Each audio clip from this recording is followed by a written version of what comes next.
Tally the Kulemo boy, alongside Prince Near Tally on this wall. I'm there for you, yeah, for you, I'm there for you, yeah, you saw no one for you, you want me for you, yeah, but I'm there for you, yeah, mama, yeah, I'm there for you.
Yeah, we apologize for the technical glitch. We don't know technology. Sometimes we don't have control over it. Yeah, we have this abrupt interruption, but please join us. Let's share a link quickly. We are waiting on our guests. Shortly we'll be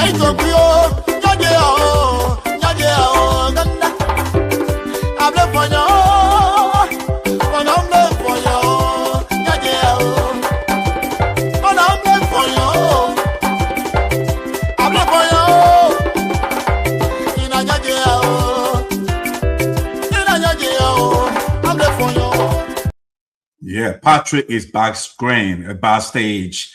We got Perkins backstage. We got Shirley backstage. Now, of course, the voice of the people, Dark Side Pude, I'm here with you to take you for 2 hours ride. Don't go away, guys. It's going to be a fascinating one. We're going to quiz the council. Awesome.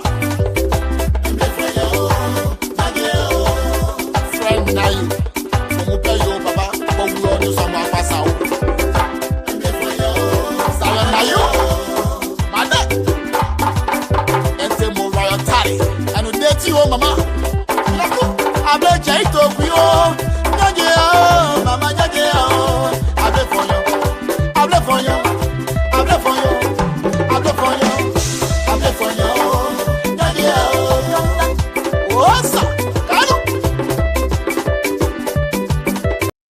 yeah, so ladies and gentlemen, the guests, our special guest is sitting backstage right now. So please, we beseech you again to share the link for us.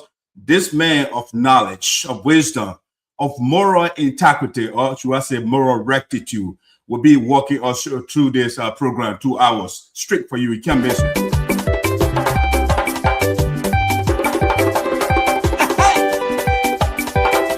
Minister of Finance, I said, Minister of Finance, you work anywhere.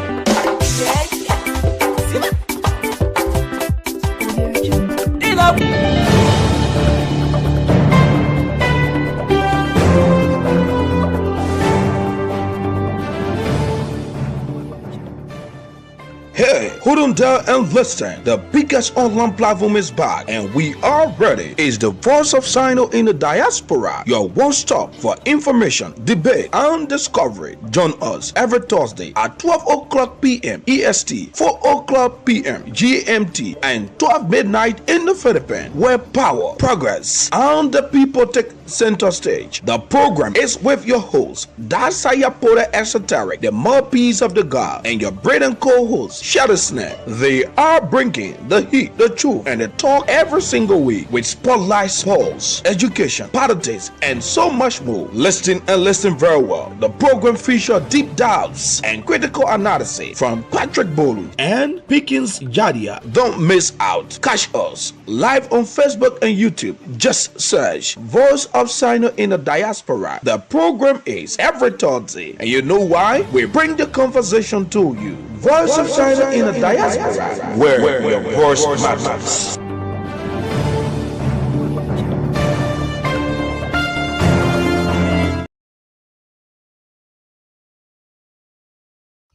All right, ladies and gentlemen, you are on the Voice of Sinoe in the Diaspora, where your voice matter. Okay, we are happy this afternoon. We are suffused with elation to have one of the prominent sons of Liberia, Councillor Tiawan Gongloe, to be our special guest.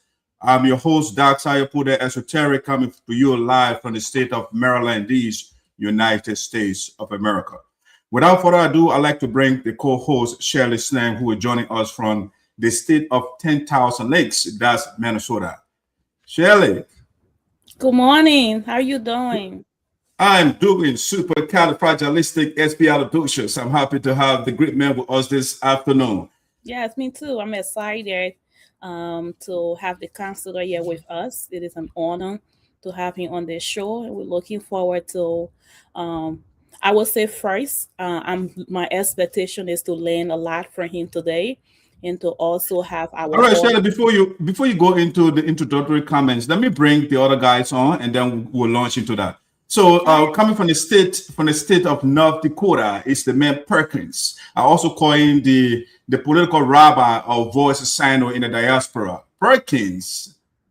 Let me see my man. Hey, Perkins, where are you? Let me add a man on the screen here. Not there. The man videoing is clear. Hey, Perkins, how are you? Let's test the audio. Yes. Can you guys hear me? Yeah, you're sitting low. You want to sit a little bit up? Okay. Okay. Yeah. Better now?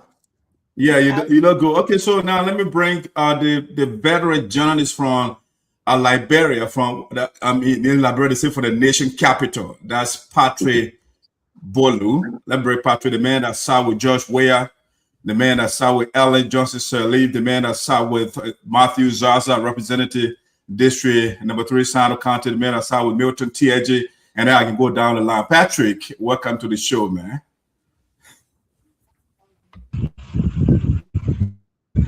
Yes, thank you, Madison, and thanks to my team members who are online tonight, today. And I'm very delighted to share this platform with one of the greatest, lawyers of our time, the greatest thinkers of our time, Councillor Tiawan Saye Gongloe. Thank you. All right, Patrick, if you have your film, maybe if you want to, yeah. But anyway, you'll be on mute, so that's fine. You can just be on mute, but the sound and the feedback. All right, so Shirley, I want to give you the opportunity to invite the counselor on screen for us. Oh, wow. There is an honor to invite, but first, go into like the drum roll, but keep that first for let me introduce, inviting him, not introducing him, because I love him to introduce himself. But it is an honor. Like, you truly don't know how much I am so excited to be on the same platform with someone who is a servant leader, someone who— Shirley, one second. Somebody said no sound. Let me make sure. Excited to no, I think the sound probably is coming from that person. Go ahead. Yeah. So I will say for me personally, it's an honor to have someone who I get to watch and follow and to have them on the same platform with me. I am truly excited. I have been looking forward to the Thursday show to just be on the same platform with him. But my expectation today is to learn from him. And I know he is a servant leader, someone who cared about our people and will go above and beyond to make sure that he serves our people with integrity, because he is a man of integrity and a man who listens to the people and want to make sure that Liberia is on the map. Liberia or people in government are doing the right thing. He is a servant leader, and I am completely out of words because Okay. I've been looking forward to this, but I am honored to introduce a man that his work speaks volume for him, and everything that he does is fixable. So I am honored to have him on here today. So let's get the drum roll. Let's get all the serene. Let's get You take care of that, Shirley. all right. I got it. Let me find it. Make sure I get it right.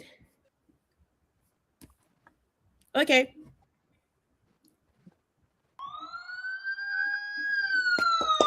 Oh, you got the man off the screen, Shirley. He's gonna be back. He's gonna be back. Oh, I did not get him off.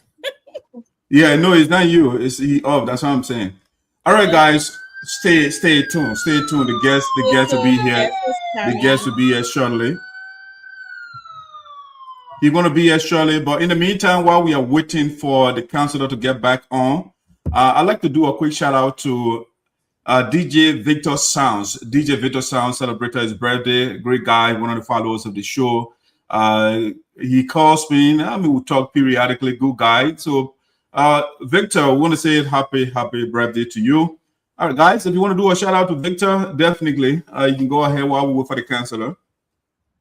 I want to say a happiest birthday to Victor. The Victor is watching. Victor is one of the best DJ, not just in Minnesota, but in the Liberian community. He is well known, but I love the fact that Victor is super humble and open to talk to just about anyone. I pray blessings as you celebrate another year. Happiest birthday to you. And Perkins, go ahead. Sorry, guys. I'm kind of under the weather for some reason. It got so tense out here in North Dakota, so my voice might be not too clear, but I do my best to be audible. Happy birthday to you, DJ. We'll say many more years to come your way. We wish you the best, and we wish you have a great day today as you celebrate your born day.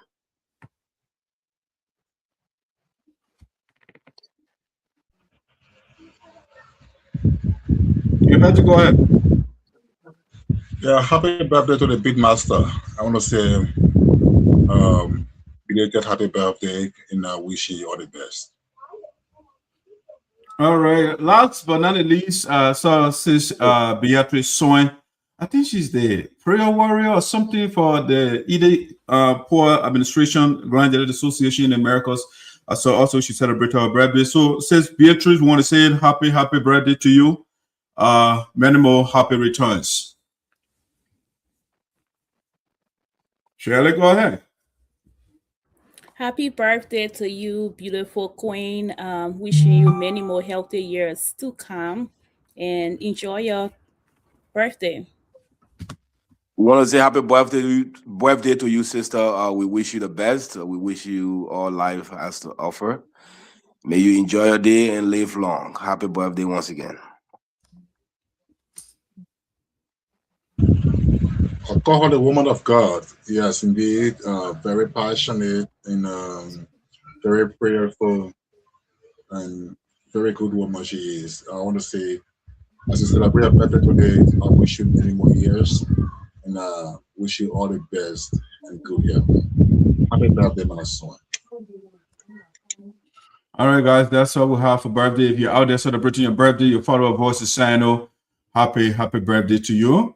Just a quick reminder is it the weekend? I think the inauguration of the president of the United Sapo Association in Americas. That's this man right here, William Manning. It will be this weekend. You will be inaugurated in North Dakota. Perkins will be there. Shirley will be there. Hopefully, the spokesperson of the guy, Dark Saye Esoteric, will be there. But we're still working on modalities. But if I'm not there, you know, I wouldn't miss anything because my whole team will be there. And we'll get everything here live to you. Your best speeches ever in the history of mankind will be delivered by Honorable William T. Manning. All right, guys, let's talk about the inauguration a little bit. I mean, what's the spirit? What are you getting? I mean since the departure of, let's see, I don't know what, sharing our screen here. Since Madam Francois Myers left, you know, the vice president is coming on the scene. I mean, come on, let's kind of do a little reflection while we wait for our guests to get back home. Patrick, if you can shoot the honorable, your test too, that would be awesome. Shall I go ahead? What do you make of you will be inaugurated as well yourself?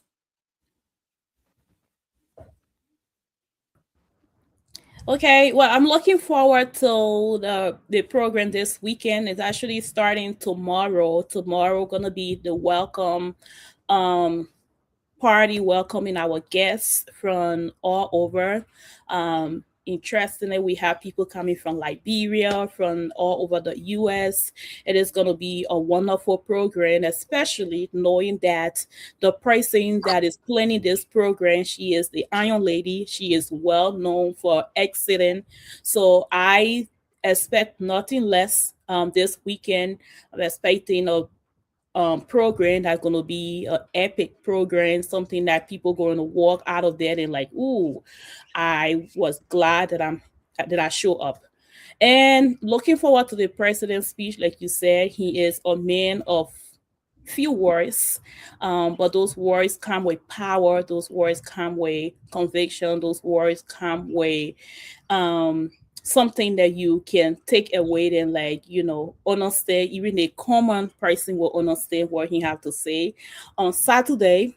And I am personally looking forward as the youngest on the board and someone who, for the first time in history, that I just got elected on the board and also the secretary of the board. So not only am I the youngest, the first person I got elected as the secretary on the board. Usually, according to the board members, they say you have to stay there for at least 3 years or so before they can vote you into any position. But by the grace of God and what the Sapo people see in me as a young person, I am the secretary of the board, and I'm looking forward to, you know, walking down and being honored by my people on Saturday. Wonderful. Yeah, our guest is back, but let's see whether his video will be activated. He's back on. Guys, just stay with us. Yeah, guys, we're working with the honorable. Let's see, video will come on again right now. I can bring it on. I can. Okay, there you go. The video is activated now. Where you was for there was very good background, but it's kind of low. Yeah, if you could face in the light, I think it's the direction. So the light got to be in front of the honorable. You got to face the other way around, and you get a better view. Yes, but he said it is getting situated there. Let's see. Let me bring him on. Anyway, he been waiting backstage for a little bit here. I think if he turn his camera the other way, the lights will be good. Yeah, so maybe he's not hearing us right now. So I will bring him on and see what I can kind of switch the location of the camera.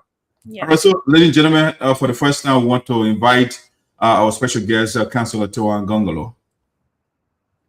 Hey, Council. He's on mute. Yeah, the audio. Let's activate your audio. There you go. Okay. Yeah, we are not.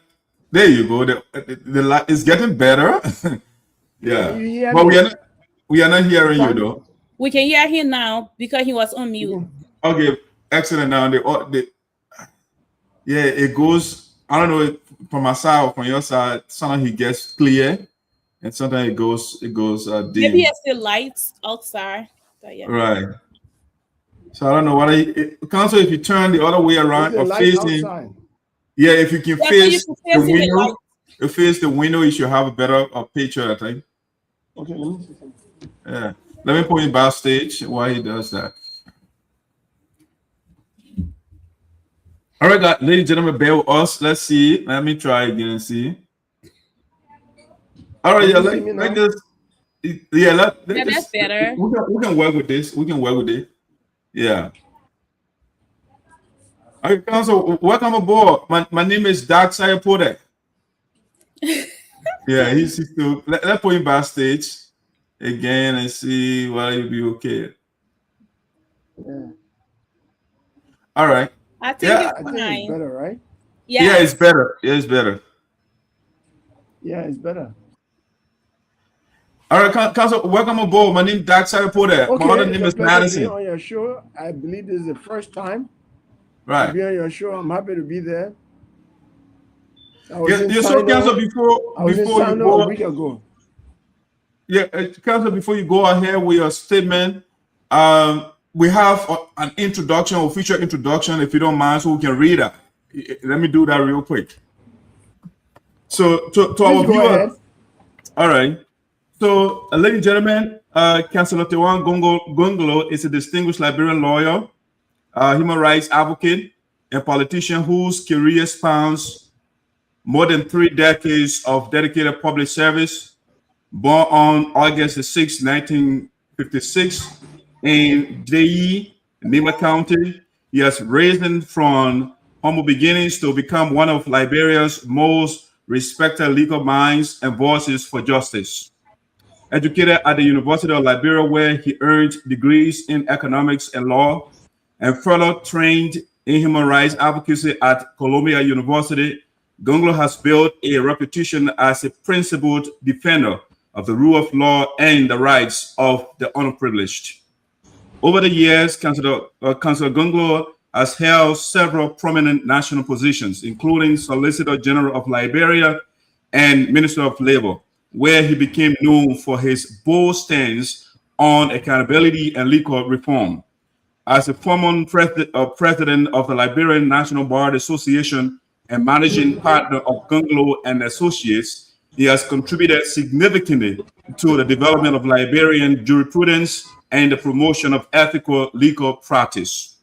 His work as a human rights lawyer has seen him defend journalists, civil society actors, and ordinary citizens against unlawful detention and political persecution, cementing his legacy as a fearless advocate for justice. In addition to his legal accomplishments, Councilor Gongloe is an accomplished academic and political leader. He serves as an assistant professor of law at the Louis Arthur Graham School of Law and was the 2023 presidential candidate of the Liberian People's Party.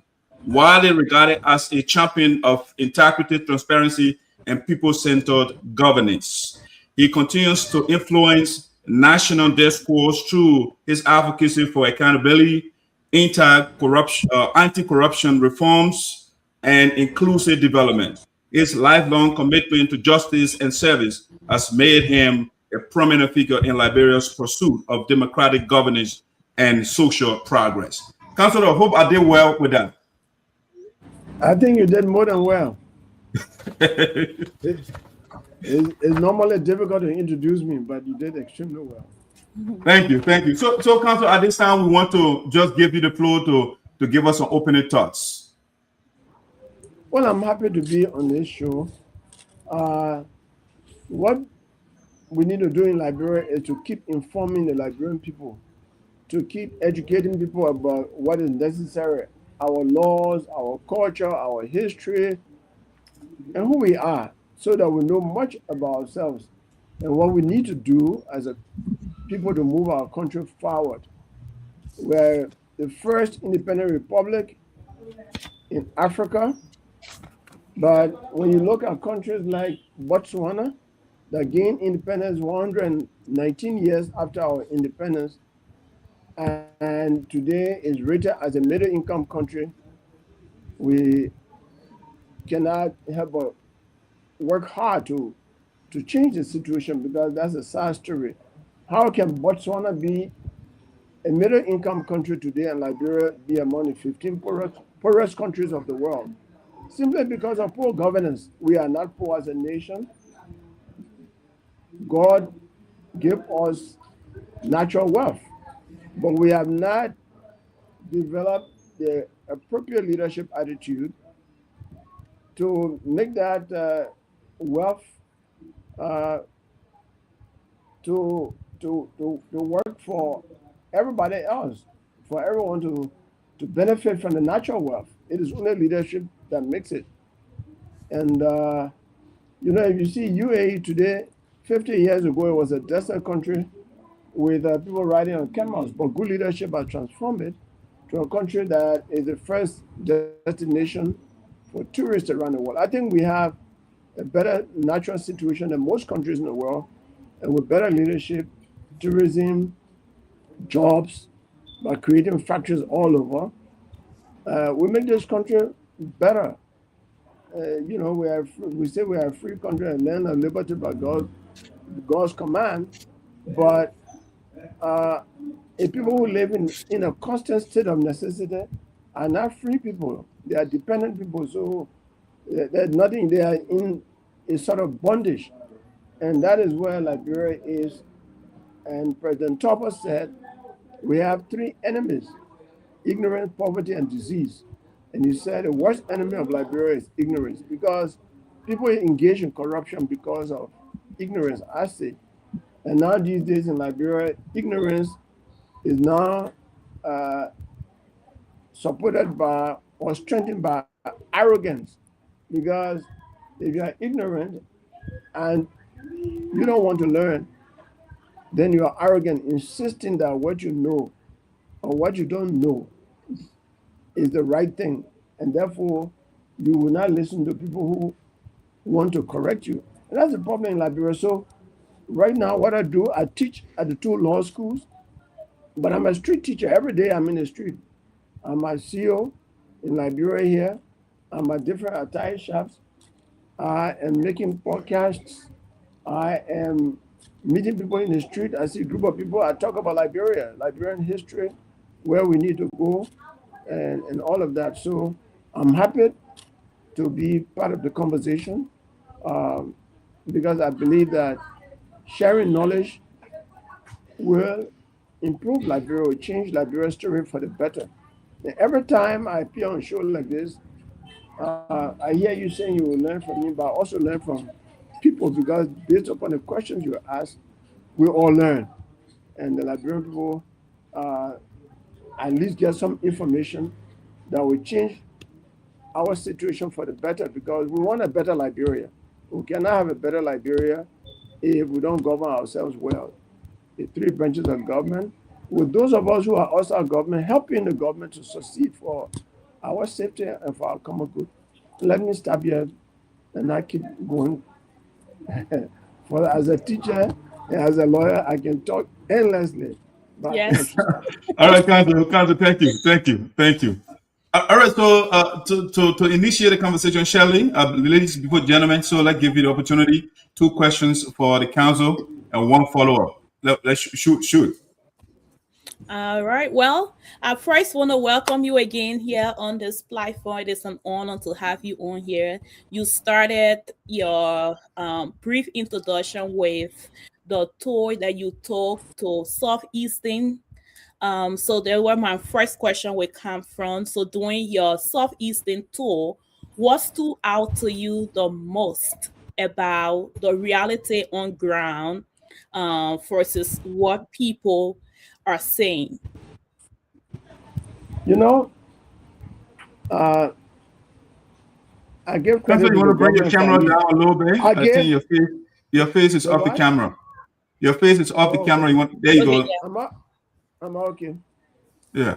Let me start with the positive.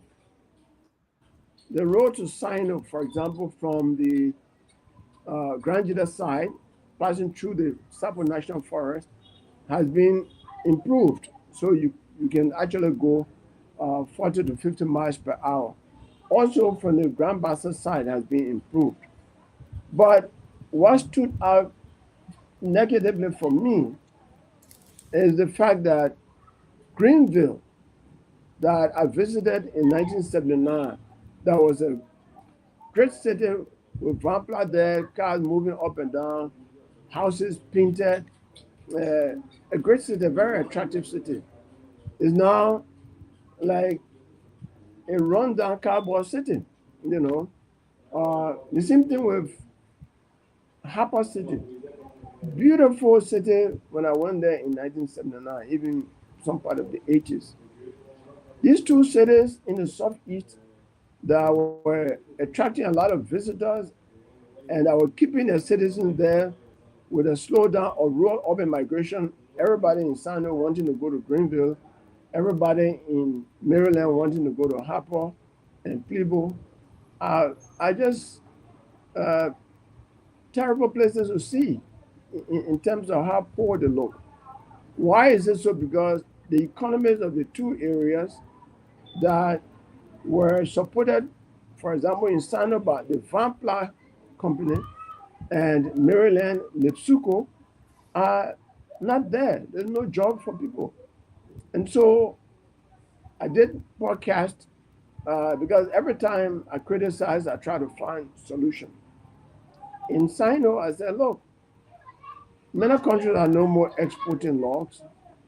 Sinoe has a big reserve of our remaining forest. You know, we have the largest forest in the Gulf of Guinea. And the forests in Nimba, Bon County have been depleted. So we have the softness remaining. We have to be careful. We have to be frugal. We have to be wise in the way we exploit the forest resources. So I saw rotting logs, and I saw more logs, fresh logs cut and marked. The experience in Liberia I've seen is that a lot of the logging companies come and cut the logs before they go to look for buyers. When they don't find the buyers, these logs get rotten. And the way to avoid that is to stop the exportation of round logs and start processing them, because processing can create jobs. When we have Vampla creating, producing plywood, using them in Liberia, selling them in Liberia, and exporting, there were a lot of jobs in Greenville. And, and it just improved the economy. The same thing in Suko. Yes. I want us to get more questions in, please. So if you can keep your answer a little bit brief. So we can get some questions in, please. I was suggesting that we give incentives to people, to companies, to local and national and international investors to help build factories to add value to our local products. Like Liberia could be a furniture producer, an exporter, right from Sinoe. And if 2 or 3 factories are put there producing furniture, a lot of Sinoeans in America, in Monrovia, will go back because people like to be home if there are job opportunities. The same thing is that in Harper, Maryland could be an exporter of sugar again. The vegetation is just good for producing sugarcane, planting sugarcane and producing sugar and exporting sugar out of Maryland.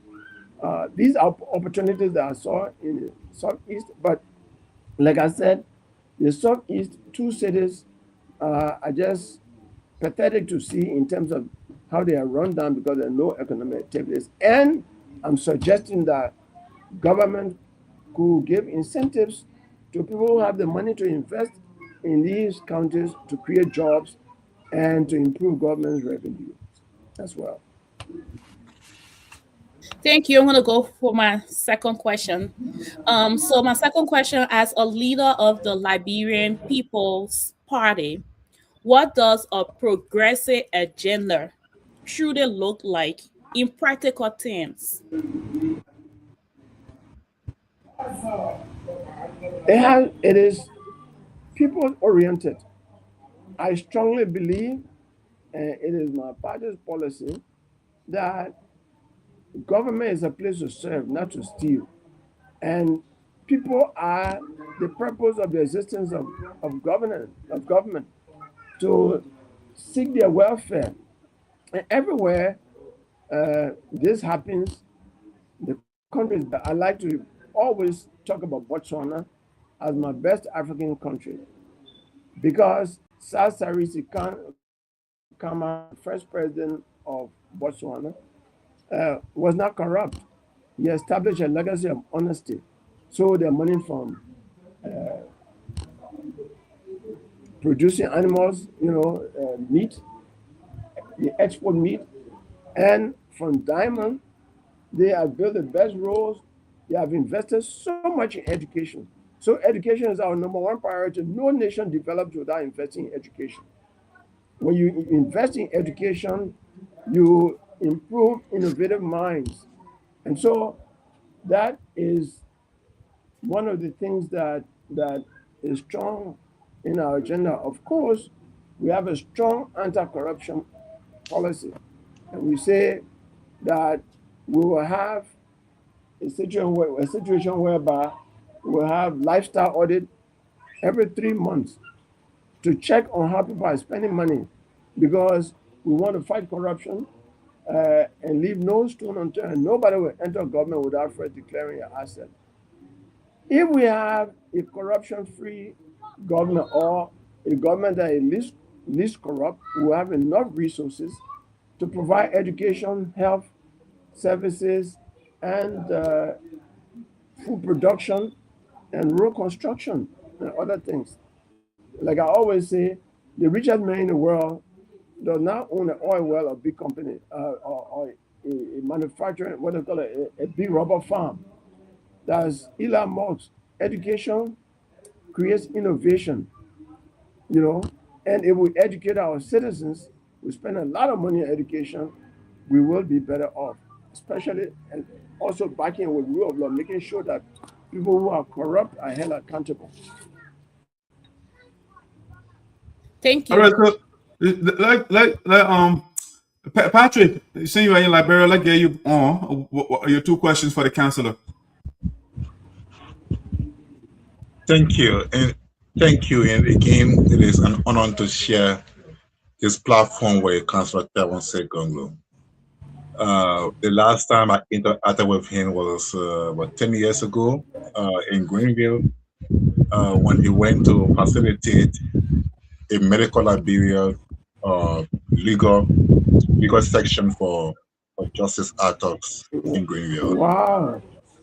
Yeah, that was an interview with him, and since then I've kept his number, and I've always follow him. So, Councilor, 10 years ago we met, and today we are back together on the same platform. Yeah. I'm honored again to. Yeah. So, my question. Let me start with what you've been known for. I mean, in more than 30 years now, legal representation. So, this issue with Sapo people in the Central Bank of Liberia, it reached its legal conclusion recently with a ruling from the Supreme Court. We don't know what the Supreme Court really means, but please drive us through the whole legal battle. I mean, its nitty-gritty and where we are right now. And yeah, go ahead. The Sapo ethnic group situation is so unique. And it's confusing. We have Sapo National Park, recognized by government. We have Sapo Language Program, LBS. There's a Sapo governor that the Ministry of Local Government recognizes. But then some agencies of government behave as though Sapo people don't exist as a group. It's based on ignorance because maps of this area of Africa from the 1800s show Sapo as a group of people. The name Sapo appeared on maps from that period. So the issue became important because the Central Bank of Liberia printed the $1,000 note and excluded and had masks of 16 ethnic groups and excluded Sapo, the Sapo ethnic group. The Sapo people wrote from Grand Jide and Sinoe County, the central bank, and the central bank did not respond to them.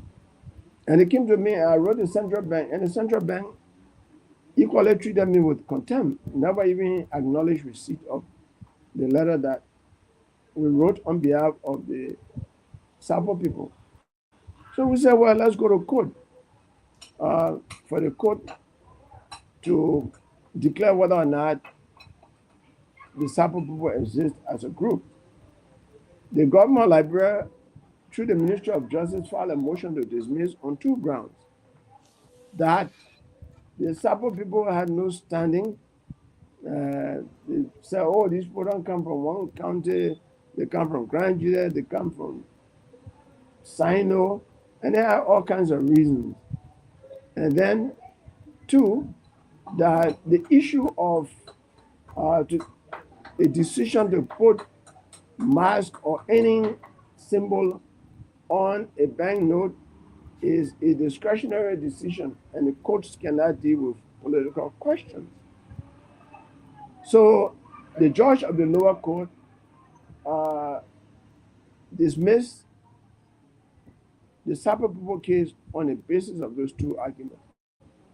So we went to the Supreme Court, and the Supreme Court said, all right, it is true that court cannot decide political question, a question that is based on discretion. So, for example, if the central bank wants to use something else that is not, a symbol, that is a decision that is discretionary. It cannot be compelled. But on the question of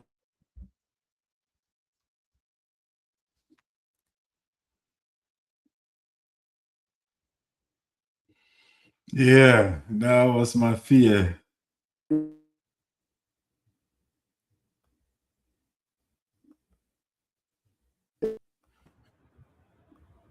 I think your internet, right? Yeah, it's the internet, yeah.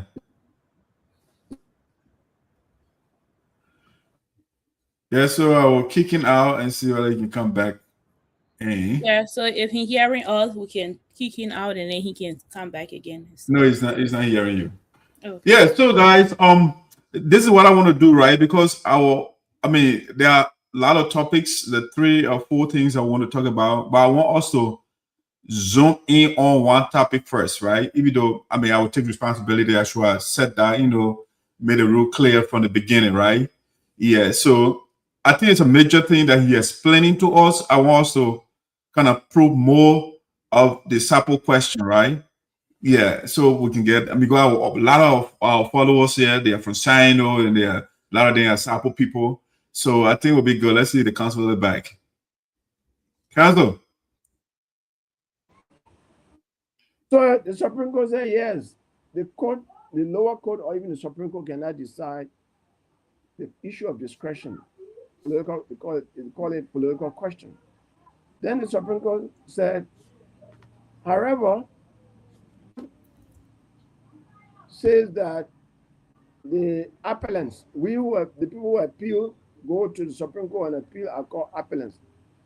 That the appellants have standing and capacity to institute the present action, which means that the court recognized the capacity of Sapo people to raise any issue in Liberia, that the Sapo people have legal standing. That's a very important statement coming from the court for the first time. So no one can raise issue about Sapo people as a group of legal capacity to raise any issue in Liberia. That's very important. Yes, Sapo people cannot raise political issue. You cannot ask the court to decide a matter of discretion, but the Sapo people have standing capacity. That's what the court said. We consider this an important victory. As a result of that, on January 21, 2026, I wrote a letter to the president of Liberia, who is the head of one of the political branches of Liberia and the head of state, stating that the court has said it cannot deal with the issue of on political questions. So I wrote him and said, advise, now you instruct the ministries and other agencies of government, whenever they are trying to make decisions on the basis of ethnicity, to also include the Sapo people. So that's the letter that I wrote to the president. I said, accordingly, Your Excellency, we respectfully urge you to consider the following. One, publicly and formally recognize the Sapo people as a distinct indigenous ethnic group of Liberia with historically established communities, primarily located in parts of Grand Jede and Sinoe counties. And two, initiate appropriate executive or policy measures to ensure that the cultural identity of the Sapo people is under equal respect and visibility in national representation, including future currency designs and other state symbols. So, because the court said this kind of issue has never been considered by any court in a common law jurisdiction. We agree with that. But, and that this is a political question, the question of making the use of symbol. So we have already put the president on record that as the head of government, in running the government, he should make sure that whenever the symbols of different ethnic groups are considered, or if any decision is being made on the basis of ethnic groups, the Sapo people should be included.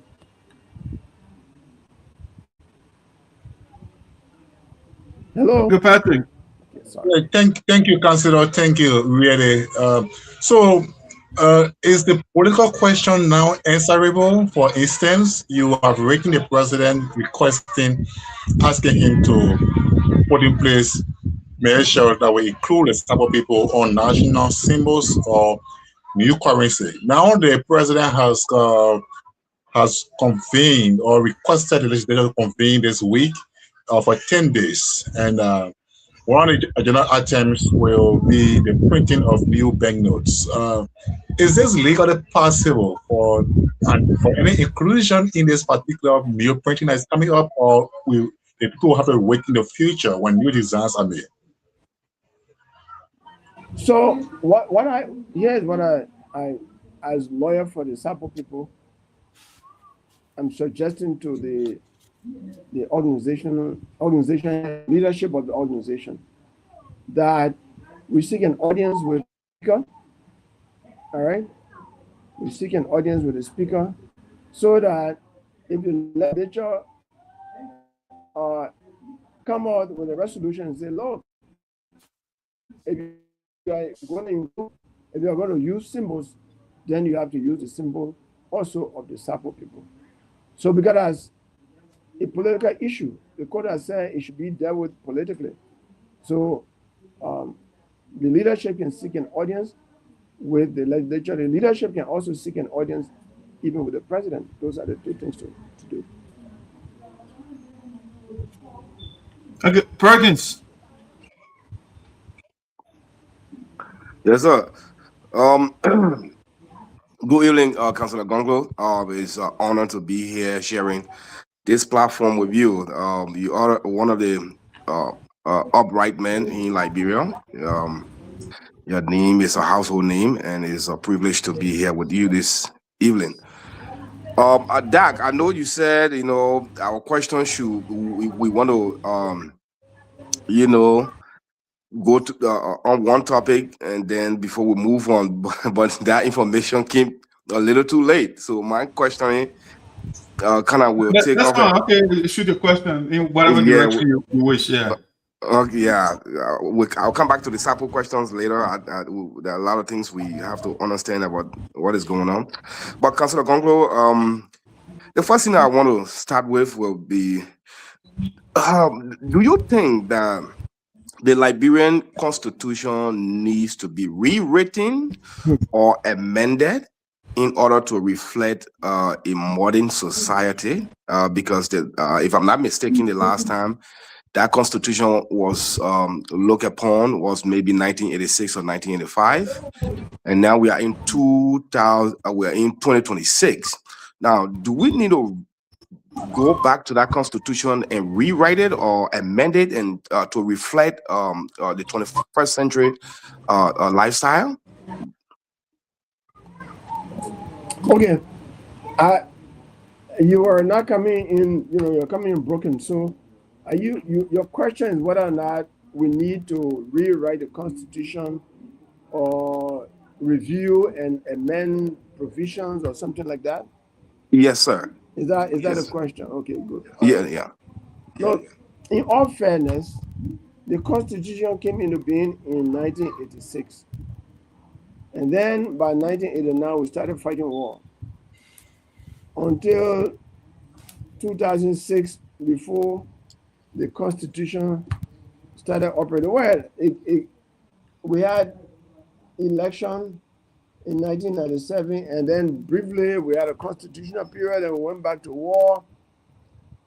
I don't think we have had maybe even we have not had 40 years of maybe not even 35 years of strict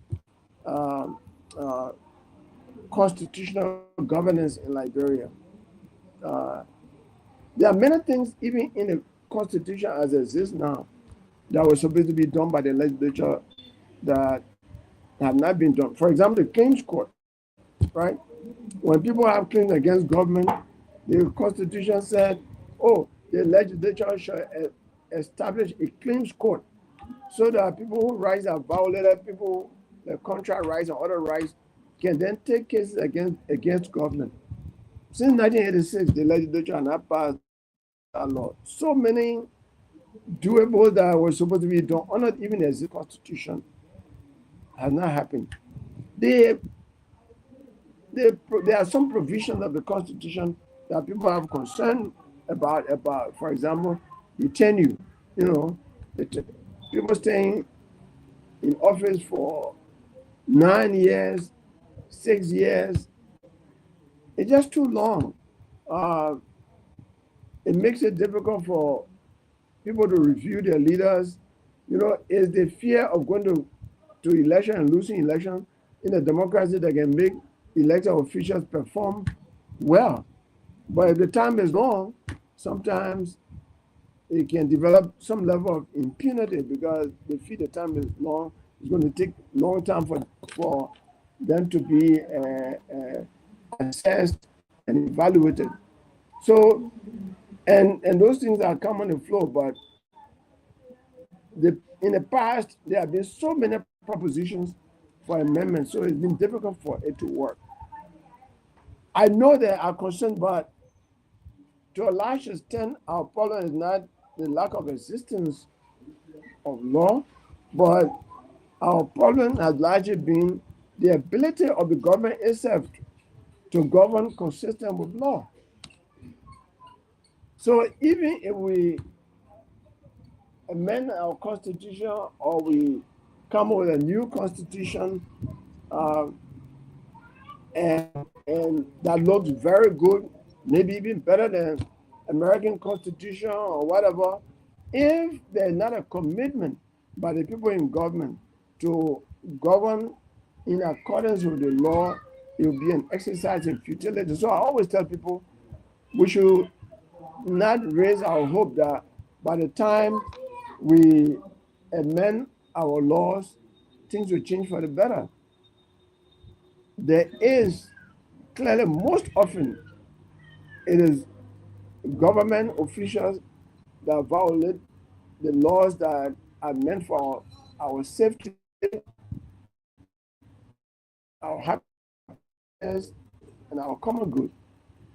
So we have to hold the officials of the government feet to fire to govern in accordance with law. Look at, for example, the issue of people holding tenure positions that came under the first United Party government. This time, the United Party government that actually brought into being the tenure position is questioning it by firing people not in keeping with law. You know, I always say when I speak about it, it's like being in opposition and writing a bestseller, a very good book that is a bestseller, then you take power and ban the book. Our people just find it difficult to live within the confines of the law. That's it. That's the main problem in Liberia. It's not the absence of good laws.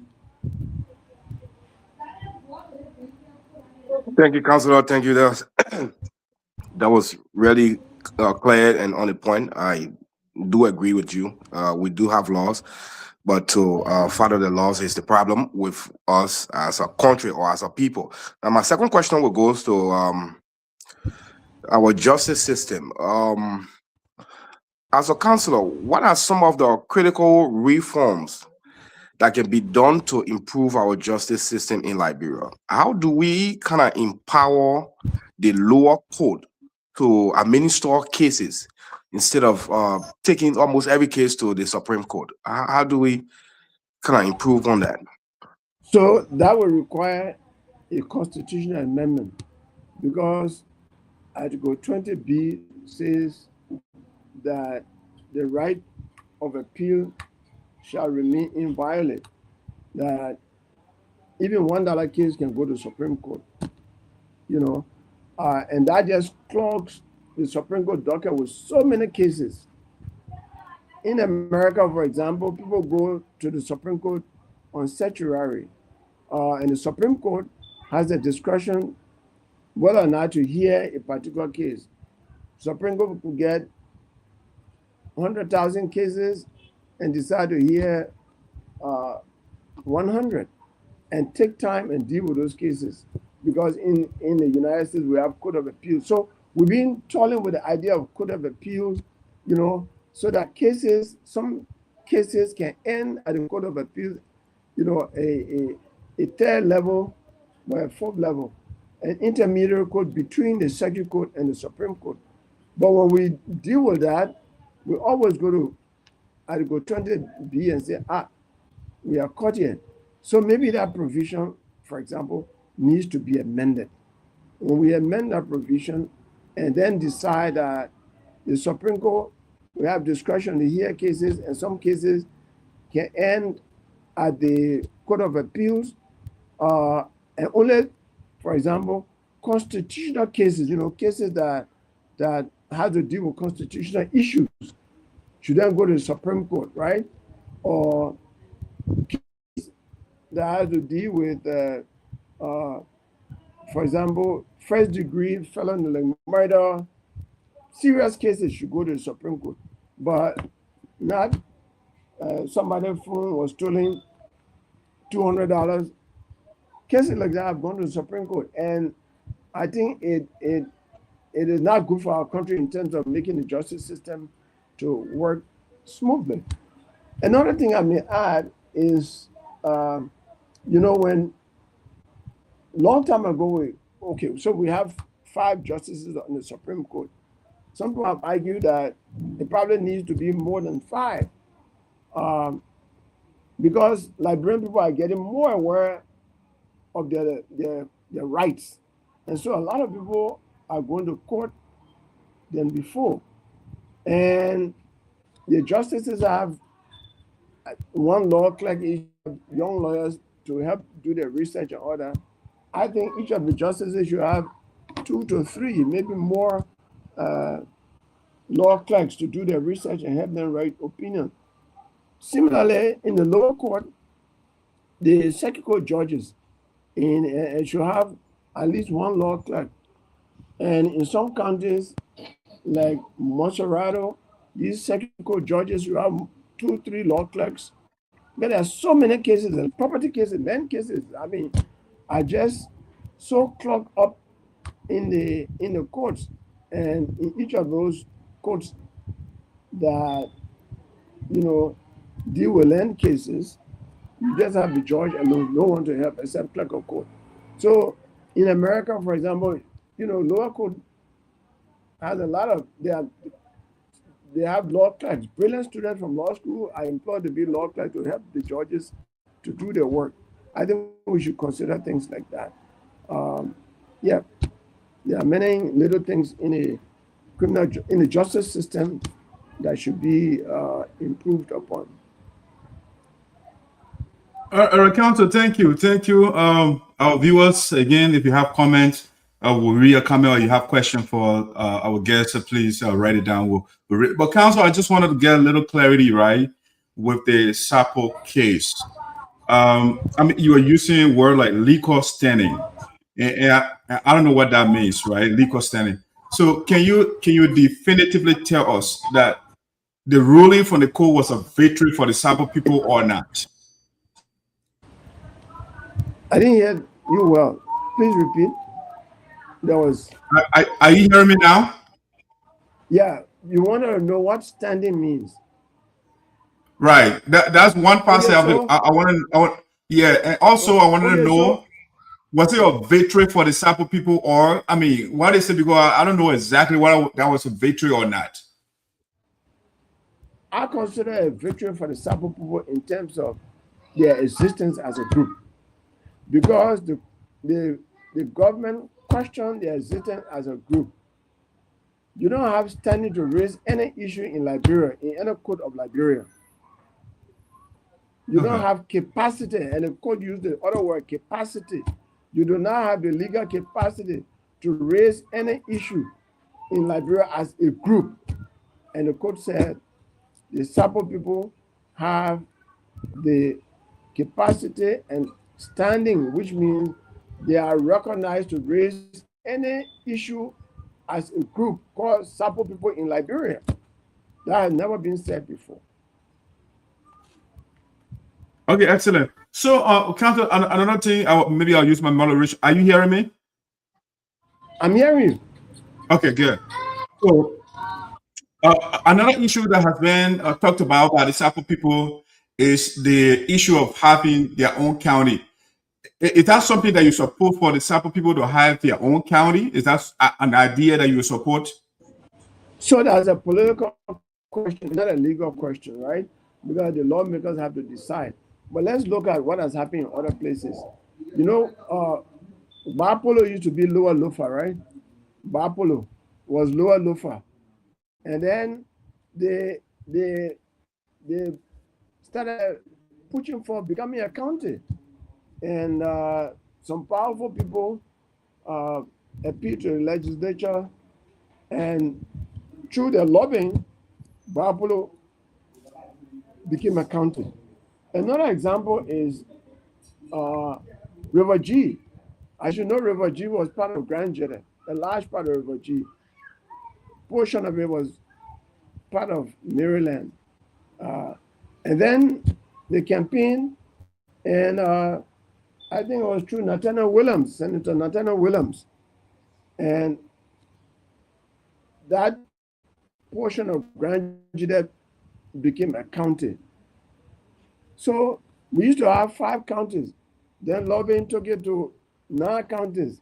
And some poor lobbying, somewhere it went to 15 counties. So it can be done. Yeah, so sort of to be clear, that's a political question. It can only be decided politically. You can now, for example, sue the legislature to make Sapo people, wherever the Sapo people occupy, to be a county. It is a subject of lobbying, talking with the politicians, people appealing. Hello?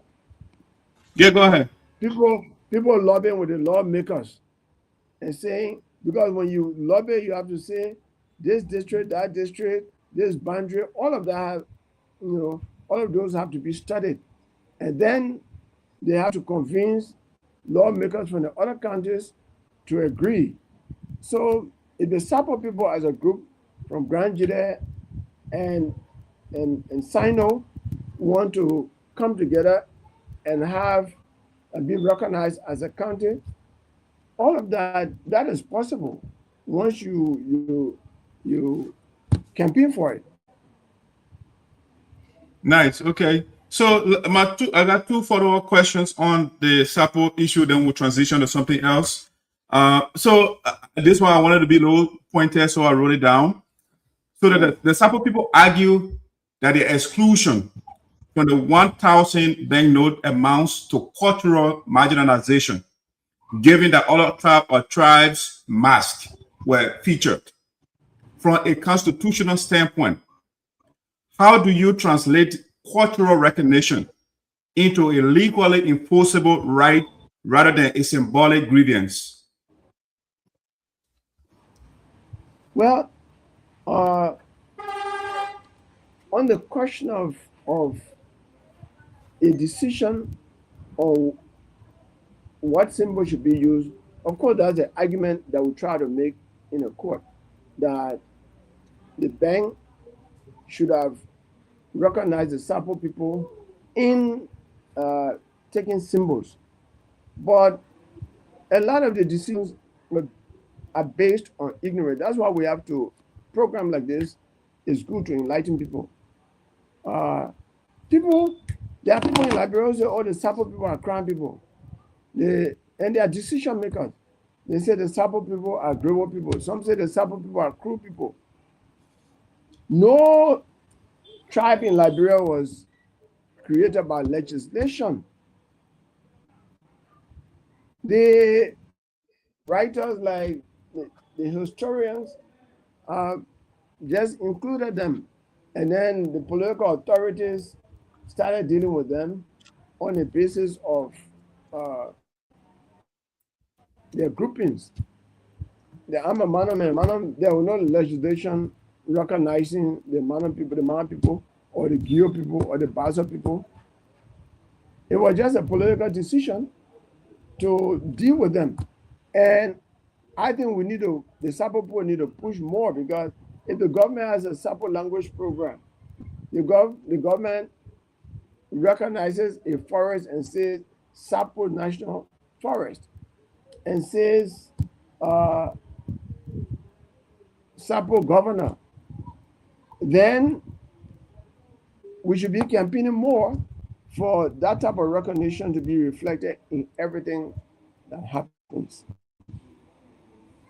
That's what I think. And right now we can start with seeking an audience with the speaker, and since they're about to produce maybe a new set of currency, maybe they will have a new design on those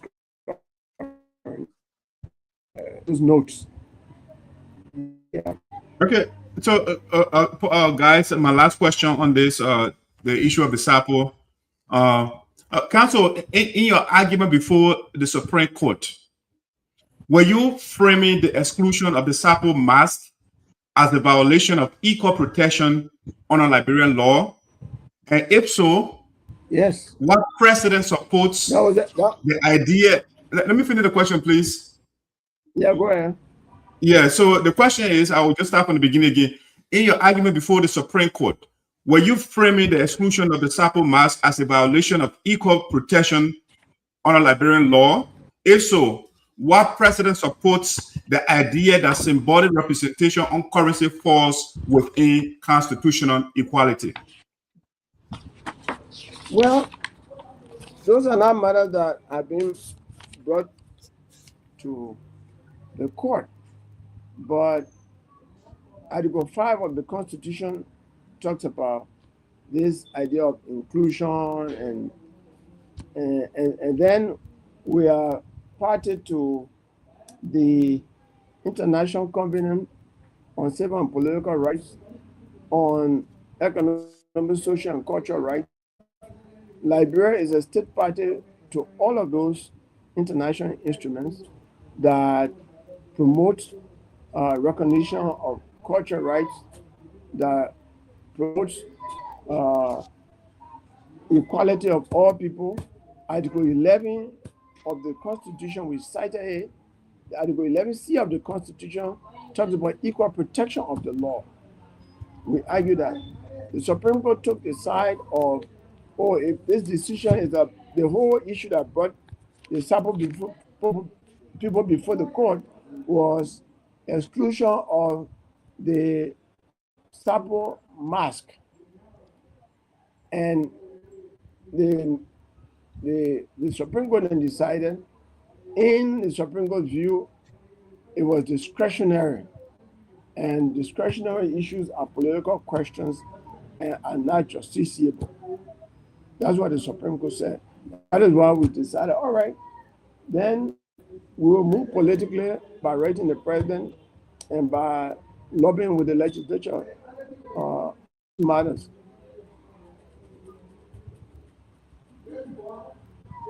Even the census, we argue that even the census, the last census recognized the Sapo people as a group. You know. Hello? Yeah, we found you. Yeah. All right, so let's go round two. Shirley, it's your turn.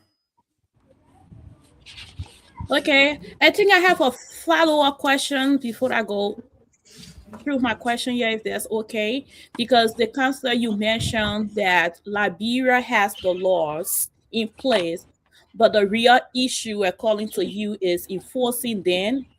So then my question is, who exactly is failing in that responsibility, and what specific accountability measures should be taken against the people that are failing or are refusing to follow the law? Okay, so the people of Liberia have only one way. They elect people. On election day, we give power of attorney to the president and to the lawmakers to take care of us. And take care of us consistent with the Constitution and statute laws of Liberia, and that the oath that they take, all of them take oath to obey, to defend, to promote, to execute, to implement the law, and to govern according to the Constitution and statute laws. When they fail to do so, one of the things that we have in our hands to do as Liberian people is to vote them out of office. And the other way is to take them to court, as the Sapo court did, because the court is the last place to determine whether or not things have been done illegally. For example, those who have been dismissed, who hold any position, they have been going to the court and questioning the action of the executive, and the court has decided in their favor. They've gone to the court and said, look, the government of Liberia is in violation of the law, creating the agency that I headed, and I was fired for no legal reason. And the court, in almost all, in fact, yeah, in all of the cases, has ruled in favor of those whose rights were affected. That was violation of the law. So the court, in many instances, then, you know, correct.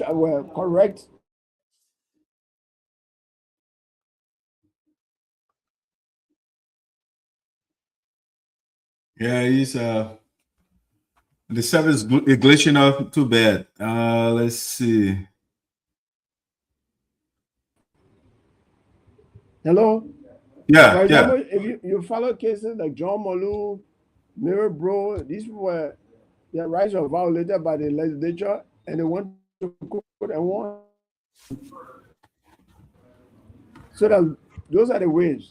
We vote them out of office. We also go to court to question the illegal actions. Thank you. So okay. I'm sorry. Should I ask my second question? Well, my first question, to be fair.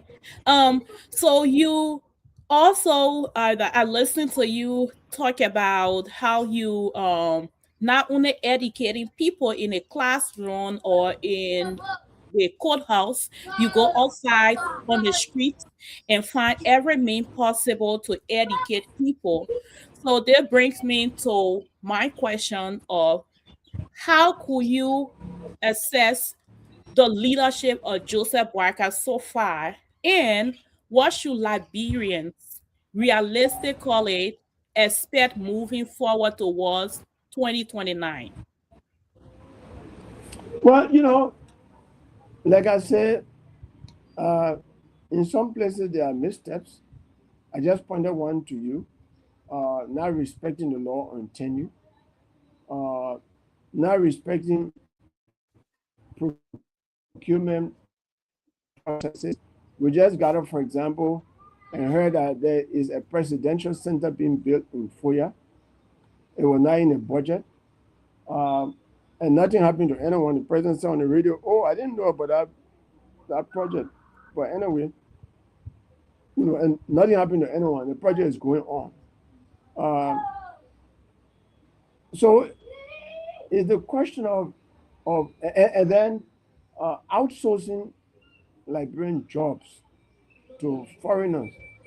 Our work permit, it was done under the real regime, the CDC, and the party talk about it. Oh, there are all these different companies that are coming that taking jobs from Liberian or sharing in our revenue. All of these things are not correct, but I've not seen any change, fundamental change from those kinds of decision making, like outsourcing jobs. When you outsource jobs, you actually take jobs from Liberian people, which means you are increasing unemployment. And I strongly believe that to bring foreign company here, to, for example, take over the licensing or work permit or resident permit or any of those things that Liberians were doing before. Not only are they taking jobs from Liberian people, but they are also reducing our revenue. Because, for example, at the Ministry of Labor, there's a Slovenian company that is doing the, issuing work permits and getting 40% of whatever is paid. I don't think any company should come here to share in our revenue. Foreign investors should come here, build factories, employ people, and pay taxes to government, get their profit, pay taxes to government, and the employees to pay income taxes to government, thereby growing our revenue. But I'm not, these kind of things, for example, for me, are not correct because they're not going to take the country forward. So these are rule of law issues, procurement, just doing things the legal way. That's one of the things I was talking about. The government being the biggest violator of the law, not governing according to law. And I don't care what you do in the country. If you don't uphold law, everything goes wrong. In law, we talk about the fruit of the poisonous tree. The tree is poisonous, the leaf, the fruit, everything bad. So law, governance must be in accordance with law. That is a challenge for this government. And when rule of law fails, a lot of things fail. Thank you. I'm gonna do my last question, and I'm gonna switch my last question because I am a young Liberian. Had the passion to go to law school. That's a different story, and I still feel like I have the opportunity to do that at some point in my life. But if you were given advice to a young Liberian, especially someone who is determined and motivated to go to law school and to walk in your footstep of being an advocate and the things that you are doing, what are some of the advice you would give them? I think learn to be a reader. Just read without end. Love reading. Just read all the time. and check your English grammar, because English is the tool of practicing law. We write, we speak every day. If you see, I've had a situation where, for example, in the Grand Judean case, the 18 Grand Judeans, I wrote a 67-page brief. And to do that, I stay in this office for 3 days without going home. Because you are defending people's rights, people who could go to jail for a long time, So you have to put your time to it. And law books are, they don't have pictures, right? So a friend of mine, when I was going to law school, go to medical school, he said, law is difficult. Medicine, in the medical book, we have skeleton, we have different things. We can be looking at pictures, but law is just writing, So, and a lot of young people who stayed with me before, as my children, beyond my natural children, decided not to go to law school. Only one of them decided he would go to law school. And I kept asking them, have I not impressed you, Paul? Why don't you want to go to law school? All of them said, we want to sleep. We don't see you go to bed in the house. We woke up 12 o'clock, you sit in your office. You're reading. You woke up 4 o'clock, you sit in your office. And so we want to sleep. But I do find time to sleep. And the thing is, you have to love it. And law, is competitive. It makes you think beyond the ordinary. For example, Nelson Mandela. I never stopped reading that document. And Nelson Mandela appeared in court and asked one question as a lawyer and won. And I said, wow, lawyers are smart people. That was before I became a lawyer, and I came across that documentary, where he appeared in court in an all-white court in the 1950s. And a woman accused a black man of being raped. And he just asked one question to the woman on the witness stand. Madam Witness, are you saying that black man penetrated you? She said no. Because if she had said yes, she would have been stigmatized. White judge, white court officer, white jury, white audience. And she just looked. But if Mandela asked a question, did you say you were raped by that man? She would have said yes. But he chose to be graphic. Are you saying that that defendant in the dock penetrated you? And she said no. That's brilliance, right? And so law is a very interesting profession. It makes people think in a different way. I've been teaching the law for a long time, and I've taught journalists, I've taught medical doctors, I've taught all these different people, and they say by the time they leave, they start thinking differently. So, so read a lot. Read a lot. Just be reading all the time. Get yourself to understand some Latin phrases. Go and yeah. Thank you. You're welcome. Okay, thank you, Councillor. I really appreciate it. So I'm back with my second batch of questions.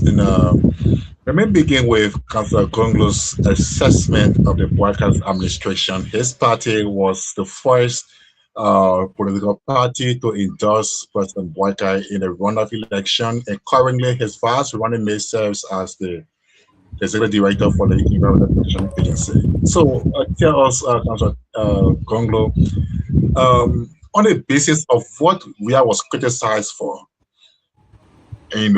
what is President Boakai doing differently right now as an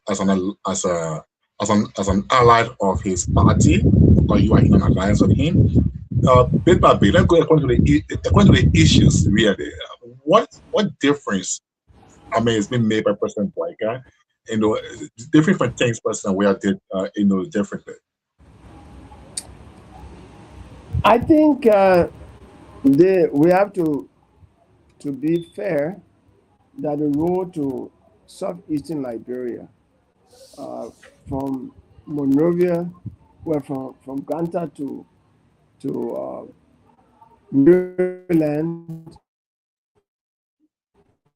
and the road from Ganta to Sinoe, if you take the other road passing to Sapo National Forest and through the Pinestown Junction to Greenville, to RTR, Buchanan, that we have to be fair that the government has done well there in terms of people having the ability to leave the southeast and come to Monrovia and probably return the next day. Because I campaigned there in the southeast. When I went back this time, I saw a difference to give it to them.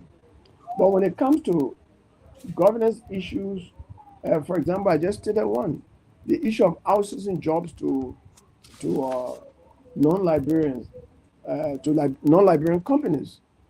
That hasn't changed. That has not changed at all. The issue of upholding law, removing people from tenure positions, that hasn't changed. The issue of procurement issues, that was unaware, it was challenging, unaware. The same thing is happening right now. And so I see a lot of similarities in things that have been done.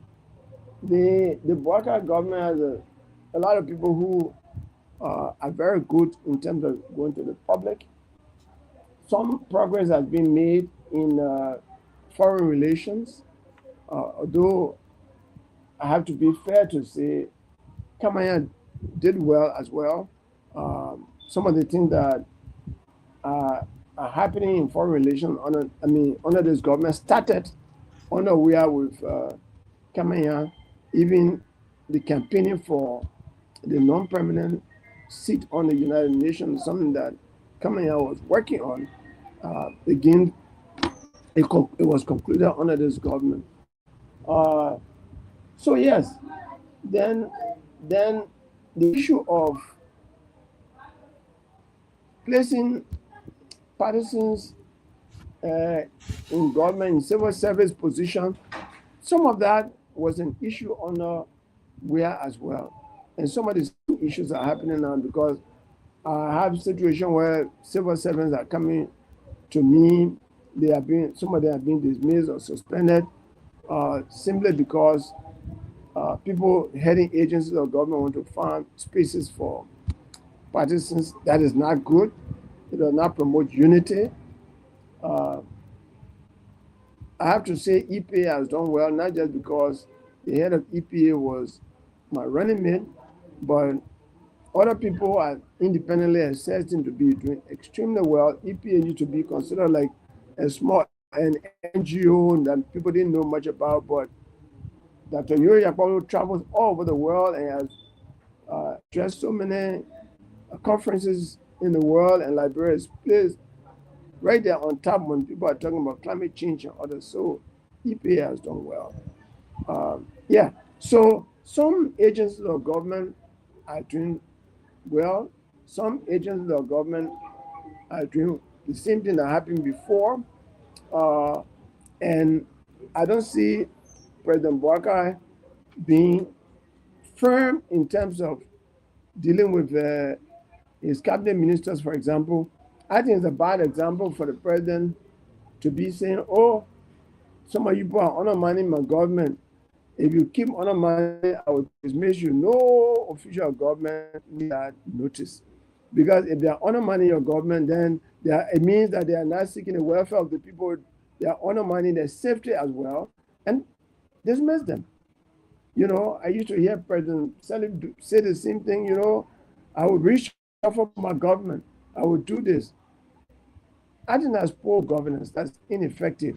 You should fire people when they do wrong so that it can serve as a notice to other people, it can serve as a deterrent to other people. So Weatu was not firing people. He let a lot of people go on for a long time, and that undermined the effectiveness of his government. And I see that happening right now. And then the president sort of tend to cast aspersion on everybody. There are ministers in his government, there are heads of agencies who are doing their level best, and the public is impressed with them. But when you just lump everybody into one basket and say you people are not doing well, it doesn't serve as an incentive for those who are trying to be good. And so I think, that part of rescuing has not happened. The other area is creating jobs that I talk about, like, breaking new ground, thinking out of the box, come up with tax policy, do different things to improve the economy. For example, the Chinese just created incentive for a lot of American companies to go to China, then they created jobs and increased productivity of China. What incentives are being provided by this government to attract investors, local and international investors, to grow the economy, to create jobs, And then education. We still have what they call graduation fees. I've been talking about it. It was there it's still on. Some schools have higher graduation fees than even the semester fees. I think that's a form of corruption, exploiting parents, and they are crying, and the government is doing nothing about it. I've personally written an open letter to President Boakai about him. He hasn't done anything. In Monrovia, for example, there's no high school in central Monrovia that is a government high school. GW Gibson was established as a elementary school, and junior high was established as a government junior high school on Depot Street.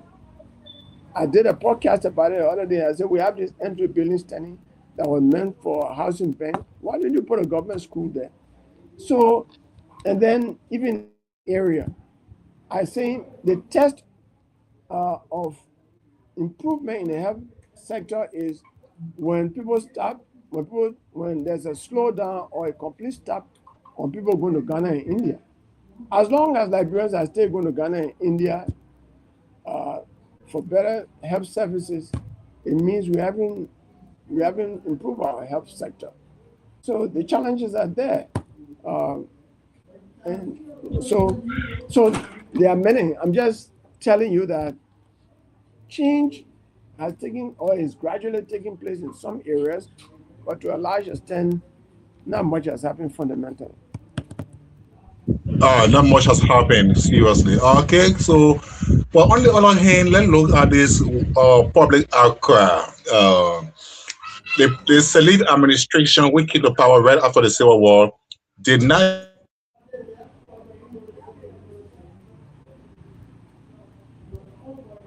Yeah, he's glitching up there.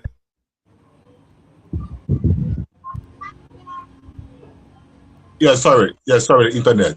Yeah, Monrovia's Monserrato state remained overly crowded, and the government did nothing to repatriate or send people back to their counties, of origin after the war. Now the whole place has become congested.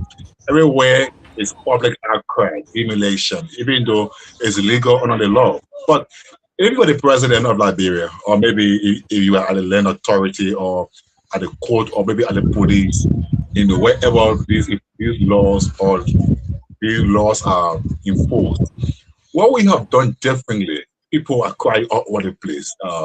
Do you feel empathy for them as a politician, or lawyer, or human rights defender? One of the things for a president, one of the attitudes that a president should have is empathy, and looking at weighing the enforcement of law and the negative social impact of certain decisions. For example, there's a case in the Liberian law that deals with the liberty of the individual. It is in 14 Cllr, Skyfire versus Republican. The Supreme Court said, look, the dignity of the individual is higher, even the liberty of the individual is higher, even than the dignity of the court. But in every situation, the court must weigh whether or not releasing a person giving the president freedom will be harmful to society. And when you wait and find out that giving the president freedom, releasing the president from jail, might create, might be harmful to society, then in that case you say, no, the pendulum is on the side of the safety of society, so I'm not going to release the president from jail.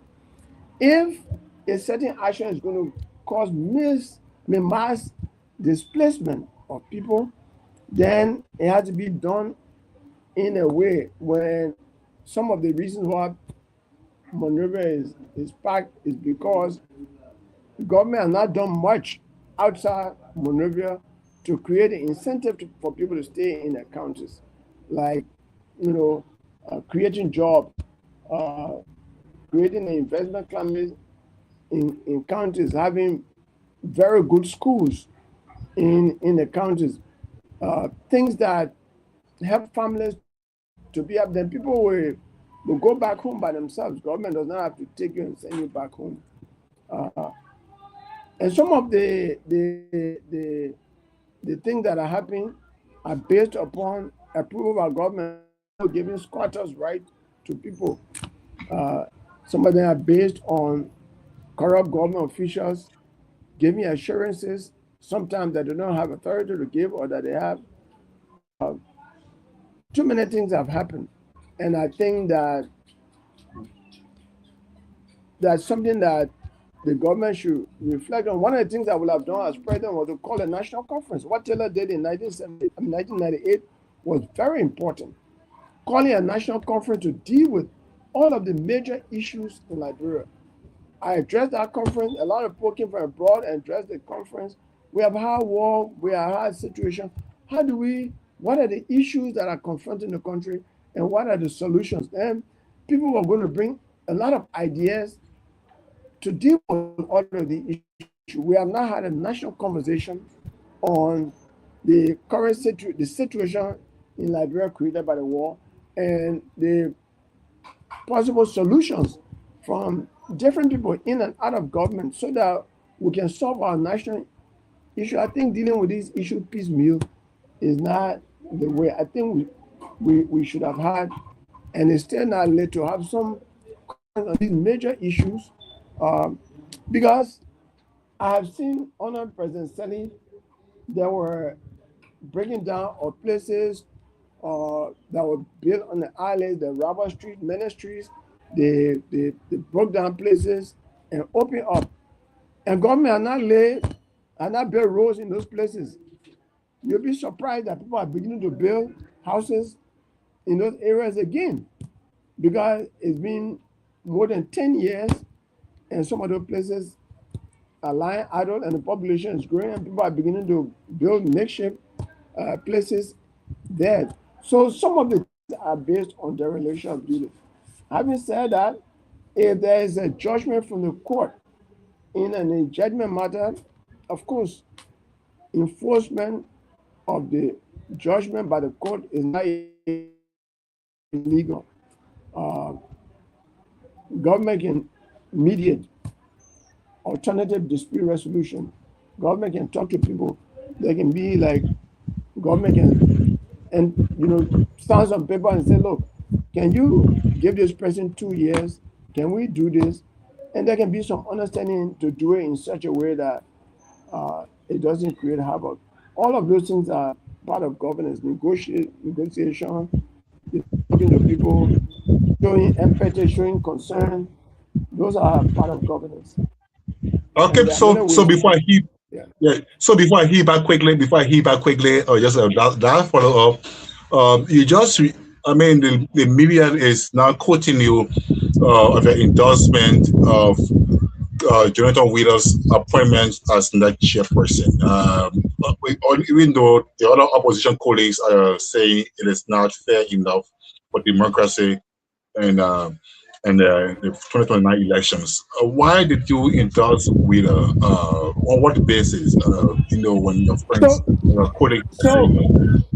We have to be fair, and also I worked for the Elections Commission as a lawyer before.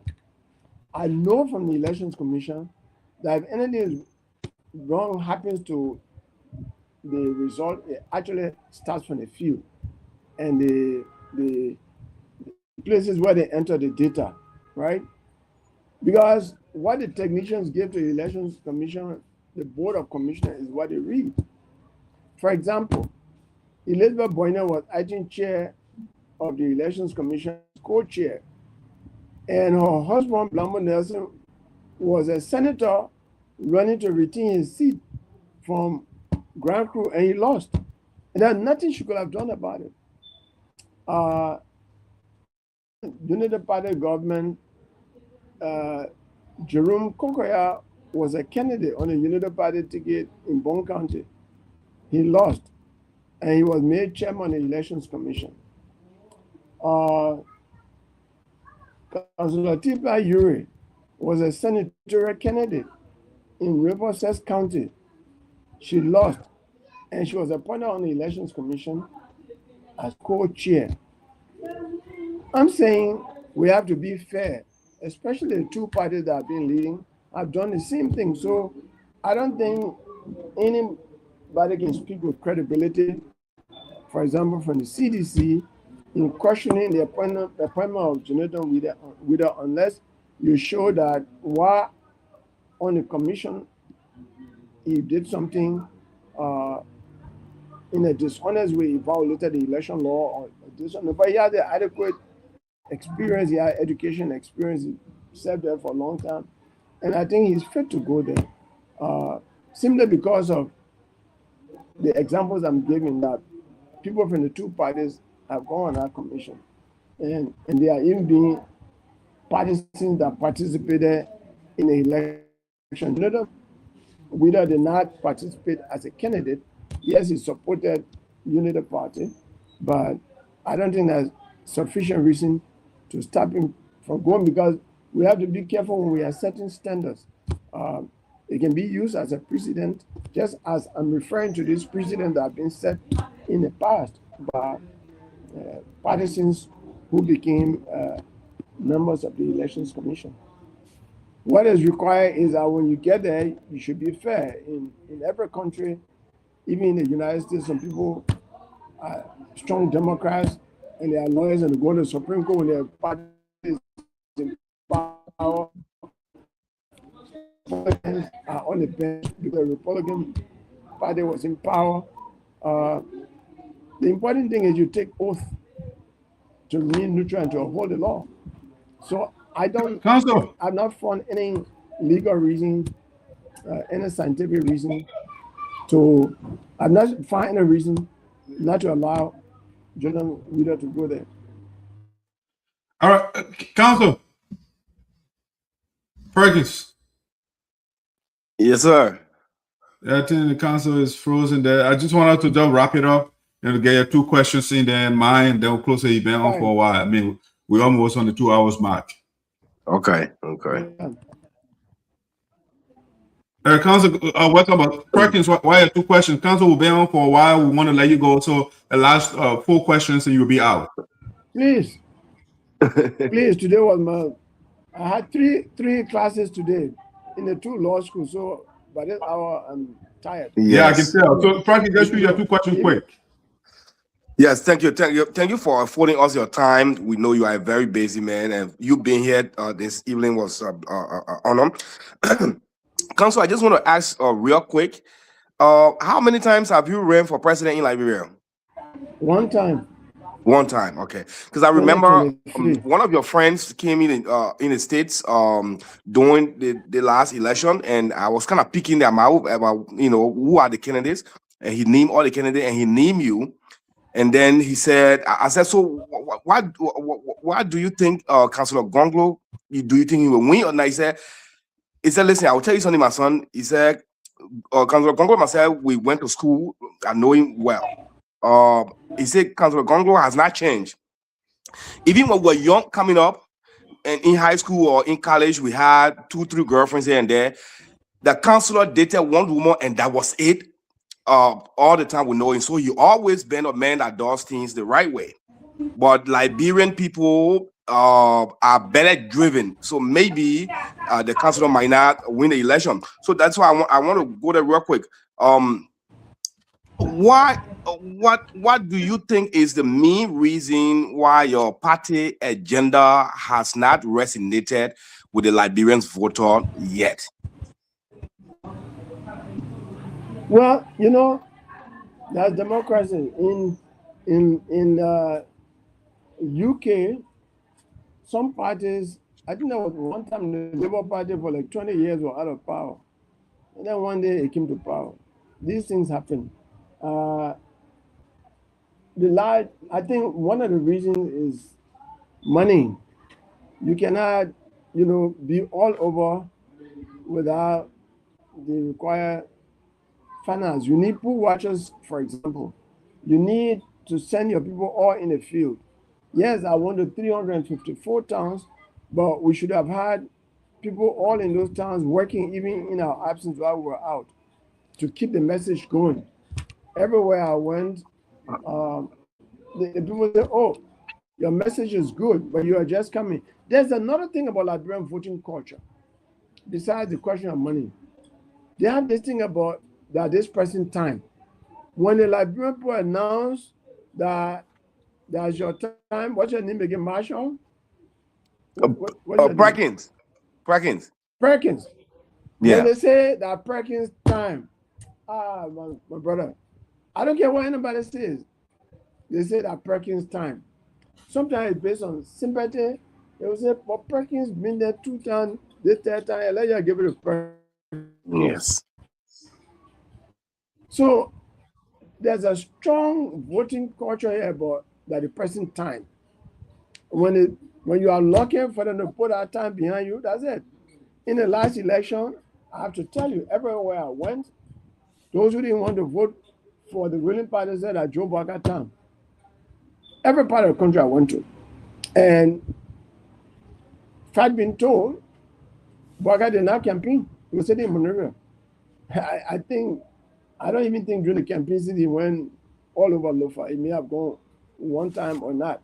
He went to Nimba, the what I know. He didn't go many places. But people decided in the places I went. River says all over. I went to the 73 electoral districts. I heard his name. Yeah, that thing you're talking is good, but not your town, the Boakai town. So, yeah, I'm telling you. I saw the same thing happen to Dylan in 2019. Dylan didn't have money, but he was talking and said, "We tired with CDC. We go for Dylan this time." And the urban population had a lot of expectation for the young man coming to power. They supported him, and maybe they put a lot on their plate and they didn't see it coming. In 2019, the government, CDC had been in power. It was the second appointed, and Dylan got elected. He didn't have money. So I think largely when the Liberian people, you are looking maybe your message, or maybe out of sympathy that you lost election 1 or 2 times, and they say, "This time that your time, go and sleep." I think that in my view has become the Liberian voting culture, and we can't ignore it. This time, the present time. Every time they have said that the present time, the person wins. So I hope in the coming election they will say that it's broom time. Yes. Thank you very much, Council. Thank you. That's appreciated. So my last question, knowing that this will be my last question, I will kind of do it 2 in 1. I've been following most of your podcast. I saw you with some local rice producer, either in Nimba County somewhere, and you were promoting those guys, and with many other videos. So I would think, what agricultural mechanism can we put in place as a nation to be self-sufficient in production? That would be one. And then my second question, which would be the same in one. I know we talk about the issue of lawmaker Yeke Koluba being investigated by PS right now concerning a statement that he made. I personally have shared that particular video. I've read that video. Yeke Koluba clearly said that according to the survey that Yeke Koluba did, according to his survey and the people that he have questioned, the land in question belongs to Guinea, according to the survey that Yeke did. Now, we all know that Yeke does not work for the Liberian Land Authority, the agency that is responsible for land mapping and survey in Liberia. He's a lawmaker. But in terms of when it comes to that kind of situation that was happening between the two countries, for a lawmaker who has sworn on oath to the Constitution of Liberia to come publicly and say, according to the survey that I have done, the land belongs to Guinea. What do you think that statement constitutes? And so that would be my two questions: the agricultural mechanism that we can put in place to be full or self-sufficient in food production, and Yeke Koruba issue. Yeah. So when I was running campaign, I talked about agriculture. I said that we will purchase tractors and make sure that in every county, not less than 100 acres of land will be set aside and to plant rice in all of the 15 counties, minimally, right? And then I said, we will use the military. We are not fighting war. We'll use the military, give the military machines to have agricultural farms in the 15 counties. They work by command and they could do it. I say the military is meant to protect our security, and food insecurity is a security issue. I mentioned that. And I say minimally, plus other incentives to grow food. Look at what is happening in Ouagadougou. Government food production should not be just a private matter. Even in America, government can subsidize farmers to make sure that there is food. So we will put a lot in it so that we become self-sufficient in the food we eat, which is rice. That's one of the reasons why I've been promoting local producers. The man you talk about, he was in his office today. He brought something for me from Lofa in the Salaye district, all right?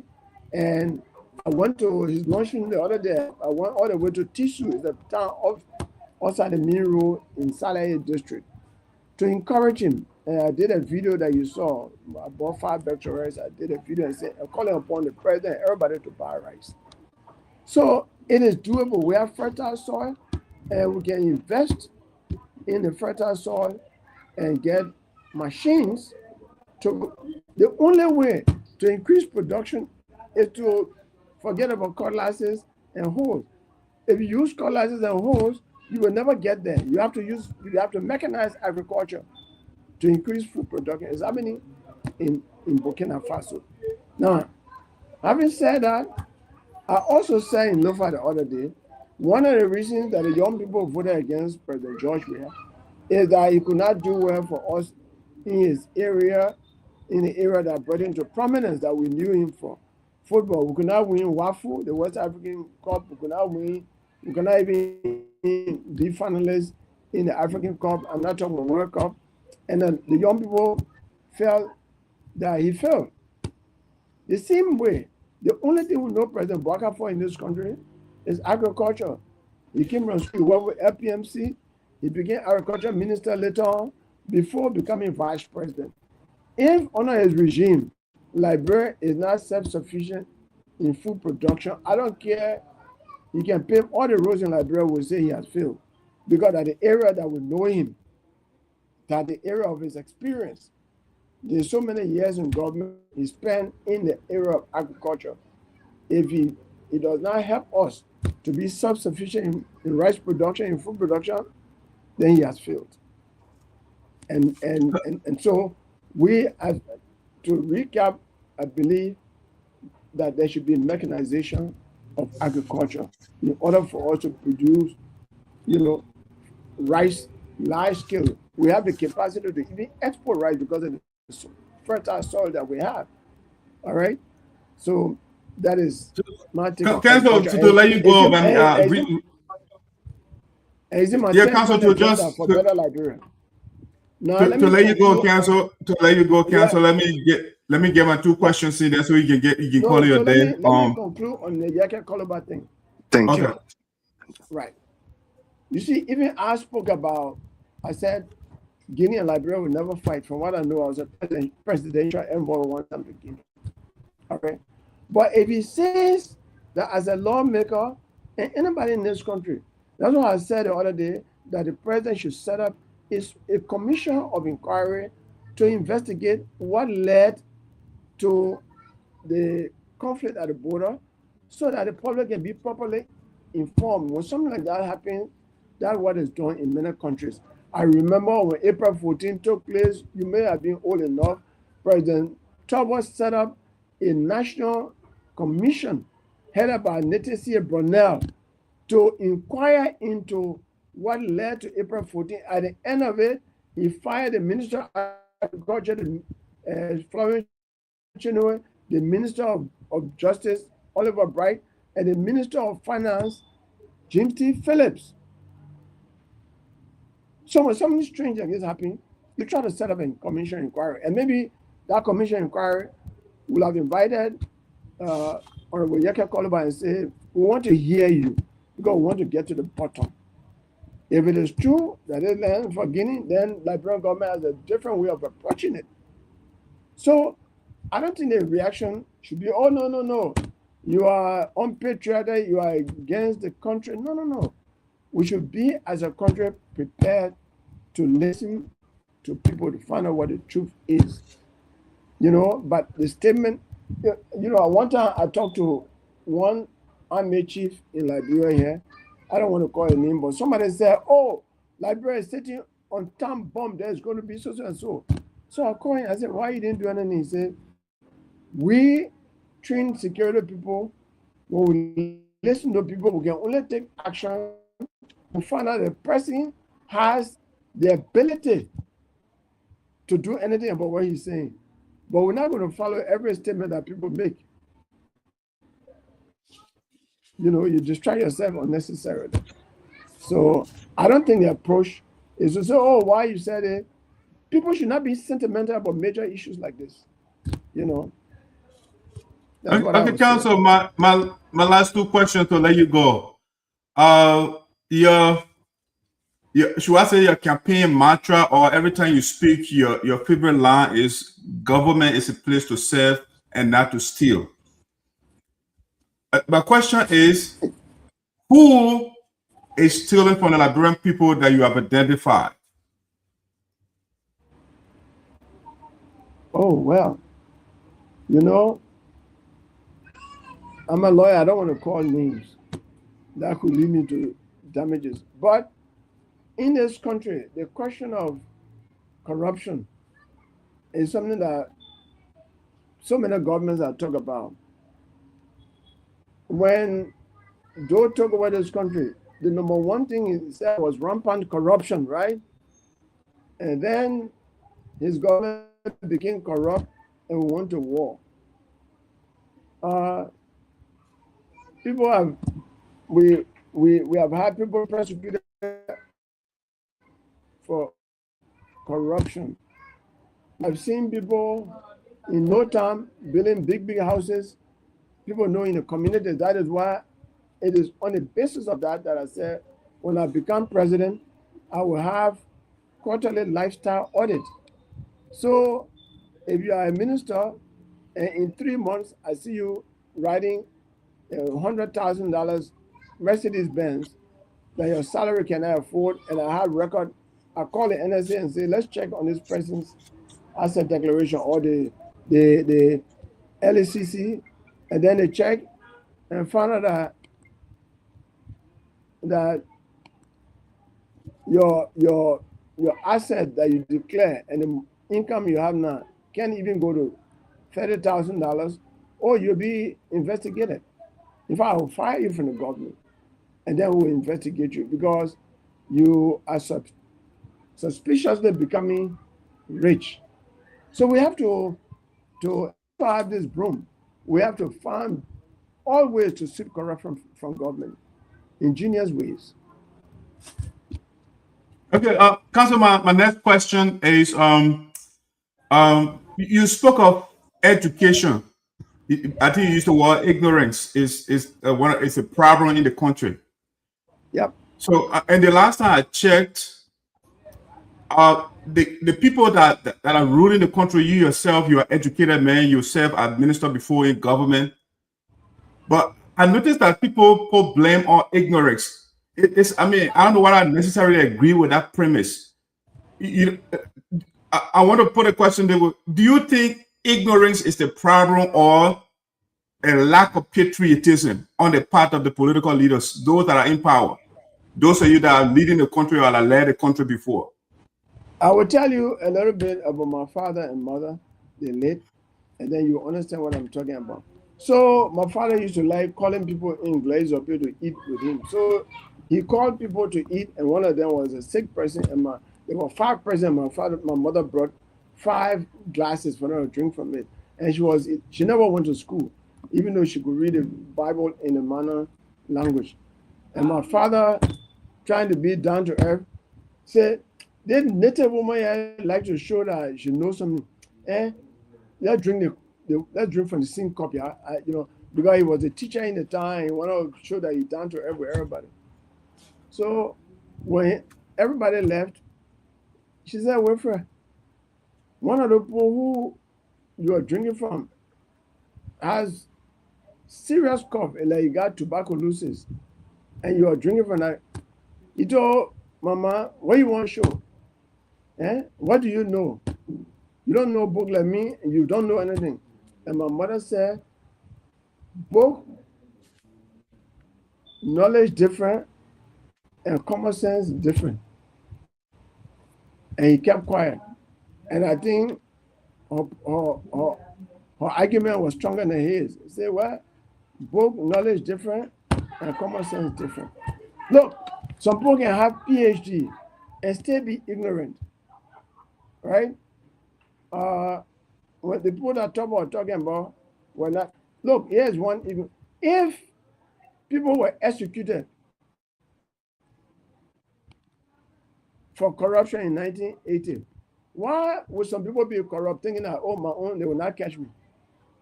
There is no secret in government. As far as I know, I've been minister.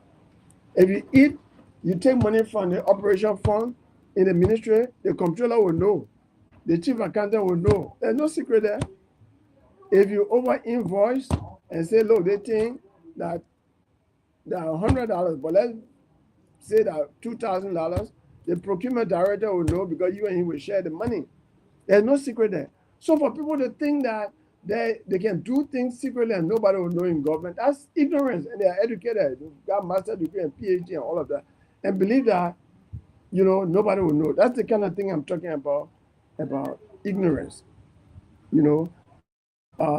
That people will think that they are wiser than other people and they are doing things that people don't know. If you're in a car, for example, you're president, and you say President Perkins said he's in the car, he was talking against corruption, and he sat in the car, and the first day in government, he started telling somebody, "Mohammed, Nahi, look, did you give $100,000 to my nephew that I sent to you?" And the driver is acting like he's not hearing, right? The AD camp acting like he's not hearing.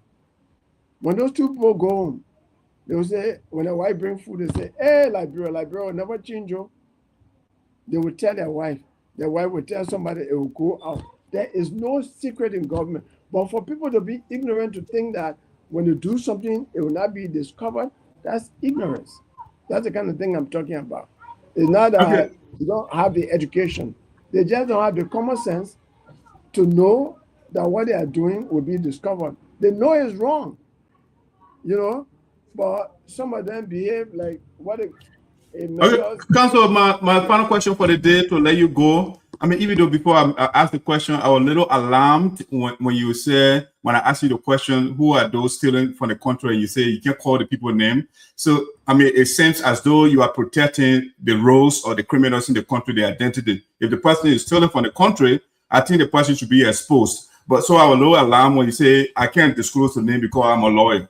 But my final question for the day, Council, is, you listen to you said you want to run. I think that's what I'm getting from you. You are running 2029, and you said that Liberian people, the electorate, they have the tendency to say, "Oh, that a person time or that a person time." Are you getting the indications from the Liberian people that it is your time 2029? If so, what are the indications? One of the indications is me appearing on your program. More platforms are calling me to appear. I'm a frequent speaker at graduation programs, installation programs, community programs. I go everywhere. And I think people are voting with their decisions. It means I'm getting more and more acceptable. And when I walk the street, everybody wants to take photo with me. Let me take a picture with the broom. Who will sue corruption for Liberia? That message is resonating. And I was in Sinoe, that the broom man there, and to the extent that when I just test people and leave the broom in the car and get outside, they will be whispering, I may look at the broom man. Then I go to the guy, hey, that's a broom man, now let's take a picture.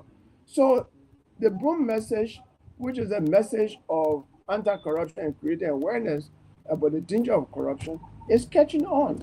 And broom has become the #1 symbol in the country. So I get a good feeling from that the Liberian people will say this is the time for the broom man. But on the question of not calling names, we have I have to draft the Witness Protection and Whistleblower Act, that makes you to give information without that people work on, because it doesn't make sense to call people names who will cover up. You need for corruption and things like that, you need to take people by surprise. Okay, Council, thank you. We really appreciate your time coming on today, staying with us for 2 hours. Yeah, my last recommendation though, I know your philosophy is to sweep corruption from Liberia, but I'm looking at it's about optics. For the government of Liberia. Right, the government of Liberia. So what is little kind of weird to me is the idea that you walk around with broom in your hand. I think the optics, I don't know whether it look good to me. That's the issue I think you have to reconsider, because it's a philosophy that you have. So whether you carry broom around or not, when you gain power, you still implement your philosophy. So I just think it's kind of a little strange to see you walking with broom or in the street, And strange things I think that people remember. When Abbott, everybody will talk about Abbott in the country. They say he used to take the Bible, then he had a mat, then he had his toothbrush and toothpaste. People remember that. All right? So it's deliberate. And as a teacher, I know that when you show example, physical example, it sticks in the student's mind. So for me, it's working for me. Initially, when I started working around with the broom, people were concerned about, even close family members. Why are you walking around with a broom? It looked funny. But now, even if I leave the broom behind, people, but where's the broom? Last night I was at the airport. I went to receive my wife, who traveled from the States last night. And all around the airport, the broom man. Oh, the broom. And everybody like, we will sweep them 2029. We will sweep them 2029. 2029 power will sweep them, will join you. The corrupt people will sweep them. Because right now, and I said to people, Liberia is not a trophy for the better role. Today, when seditions accuse people in power, Unity Party people, that they're stealing the government, the reaction can be, what about you people? And you did the same thing, which in my view is a form of admission. All right? It's a form of admission. They're not denying that stealing is not going on. But they say, what about CDC and your store too? You see? So when the two parties are admitting and saying, oh, the other party is doing more than the other, each of them, CDC will say, the party doing more than CDC did. And the party will say, CDC did more than they are doing.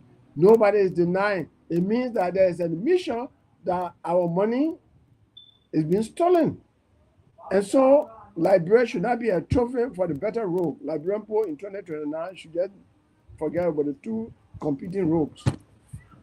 Okay. Thank you, Council. Thank you. I don't know whether broom is the right instrument to get rid of corruption, because there are certain places that broom can reach. But Council, we want to say thank you so much. Thank you so much. We want to give you the opportunity to give your closing thoughts. So we Liberian people like this broom will unite, because one broom, I alone, cannot end corruption. One broom cannot sweep. It takes all of these broomsticks together to make a better broom. So I want to lead Liberia for the Liberian people to unite and sweep corruption from the government of Liberia, so we can be like Botswana, Rwanda, and many of the countries that are doing well in Africa. Thank you very much. Thank you, Council. Thank you so much. Thank you. Have a good day. You're welcome. All right, so guys, that's the council there. I mean, if you don't mind, we'll get a few minutes to kind of do a little analysis of what we just heard from the guests. Yeah, let Patrick go first because of the time and right. Yes, I think it was never disappointing. It was never. I mean, the show today, the councilor's appearance, his responses today to the questions, the engagements we have had with him, I think were all very refreshing, accelerating, and rewarding. And I think we got a big we got it done today. I want to thank you for an excellent moderation and the questions, everything today. We exhausted almost our talking points. Yeah. And I made everything he said. I think I don't know, but the presidency may be a bridge not too far from him, but the presidency may be a bridge not too far from him. But how he gets there, 2029, if Boakai and we are on a ballot, because no matter what, we are, even if he doesn't win, he will always be in the top two positions. And now you have Boakai, or maybe a vice president, or anybody that will be replacing him again. So if you add 6 years to his current age, he'll be 76. He'll be 76. He'll be 76. Okay, 2026. Okay, he'll be 76 in 2033. Okay, so if you add another 6 years, he'll be 82 in 2039.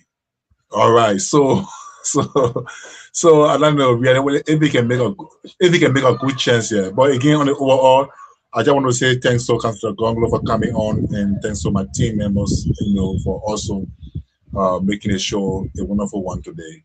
We hope to having another guest this coming Thursday. I will endeavor to ensure we have a guest, particularly a female, this time around. And I want to send a reminder out there that tomorrow is meet and greet for the inaugural board, the inaugural program for Woodland Manning and his team members. The Vice President Ophelia Sua, the Secretary General Reverend Garte, and the other elected folks. All right, we'll be inducted on Saturday. So tomorrow is meet and greet. Saturday is the inaugural ball. For Sunday is the inaugural cookout and every other thing. So please get set and ready to flow. So yes, I'm going to say thanks to all those who took the time to follow us too and stay with us up to this time, and period. We'll be back next Thursday with another edition of the program. My name is Patrick G.M. Kibon. I'm always happy to be here. Patrick, before you leave the stage, our lawmaker is here. He met with the 185th representative of Pennsylvania, the state of Pennsylvania, Regina. Yeah, so that's a picture right there. It's kind of all over Facebook now. Mr. Noah supporters, and they are putting the picture all over the place. I mean, my thing is nothing wrong with. I think that's a good thing to meet with other legislators, but the lawmakers shouldn't want to see the picture. Let something come from out of it, right? Because a lot of times when the lawmaker leaves on here, he goes on, he carry back or clothes for himself, and nothing for the people. So hopefully they will not just be taking pictures. Yeah, go ahead, Patrick. To share a quick thought on that, it's a good thing to go out there and diplomatically mingle with congressional leaders or maybe state or Congress people. It's a good thing, but the dividend is what matters. So that lady over there is not in her district building youth centers. She's not giving motorbikes to people. She's not buying baby tops. She's not buying used buses. What she does there is she goes on the floor of Congress or maybe the state legislature. She goes there and put for bills, that address the issues that matter most, issues that affect the people. Okay, could be issue of economic austerity, issues of abortion, issues of healthcare, issues of education, things that generally benefit the people, not things that benefit a few partisans and the other people you see are going to be applied. Hey, when they call you call them back. No, that's not what she does there. The second thing is the last time he was there, I think he met with the mayor at Brooklyn's Park, or maybe I think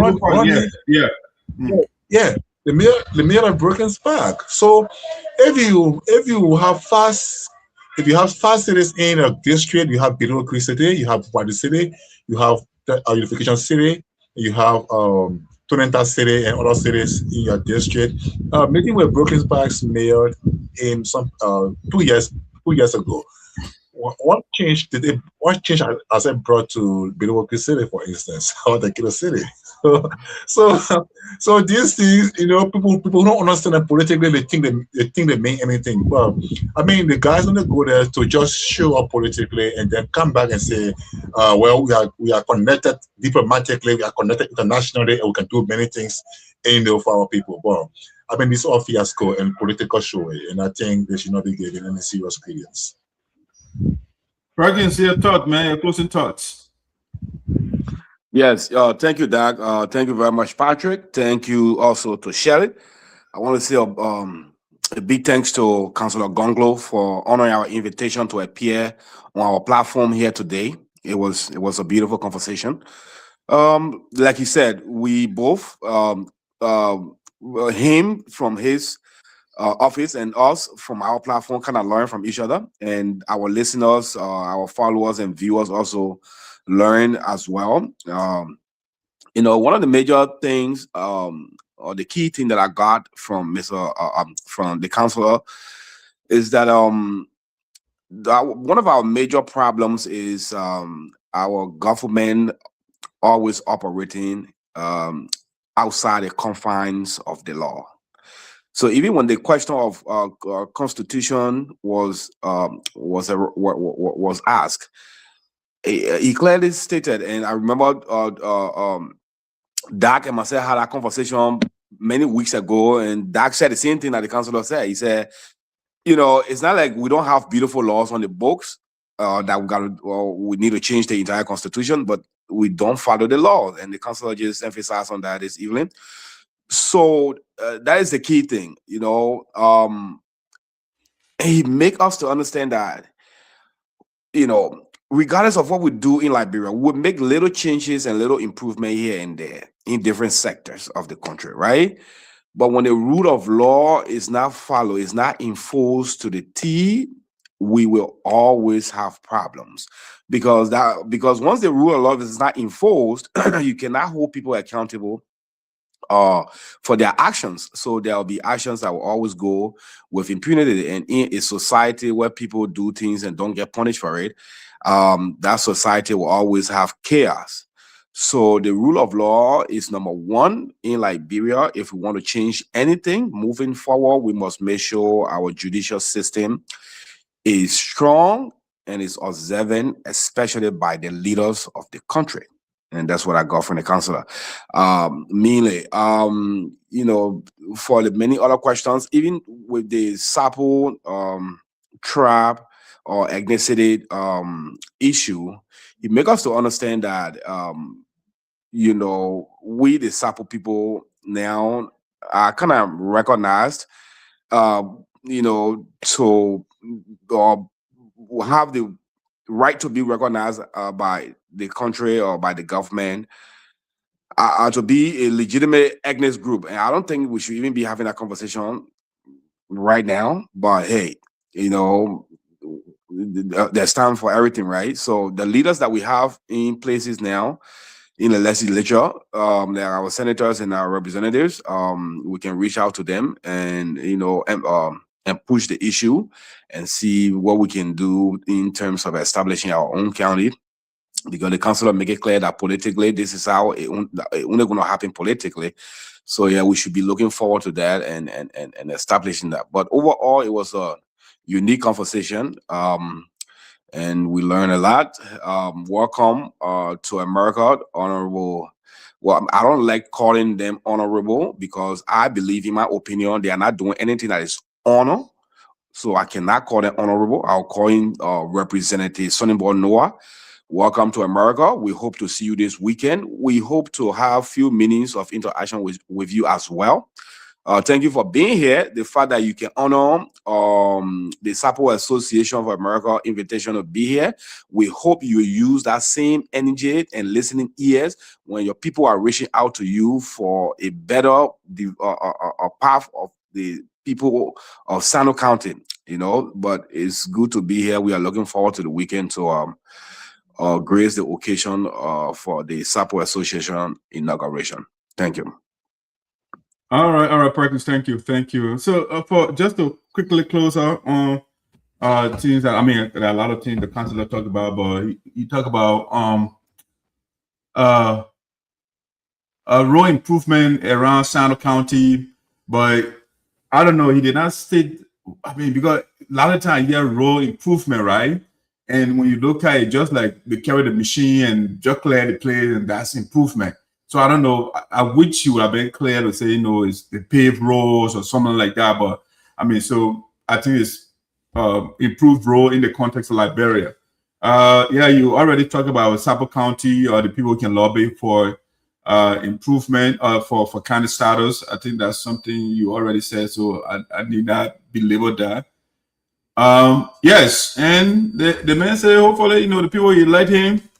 Yeah, he getting a lot of, you know, invitations, and that is an indication that, you know, you'll be elected. And Perkins, I don't know, PLO got more invitations than anybody. The people he ran in Kenya, the people that he elect him.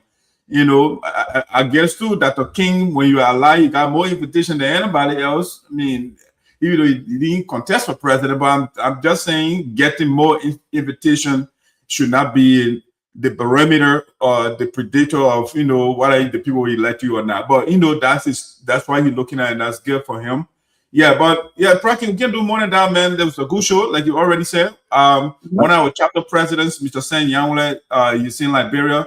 He was honored by I think the Dragon women, you know. Yeah, okay. So it's one of the longest serving president of the USA. He's the president for the North Carolina chapter, you know, Durham. Yeah, okay. I mean, basically they call him the king, you know. Yeah, because nobody, not that he doesn't want to move, but the people just love him.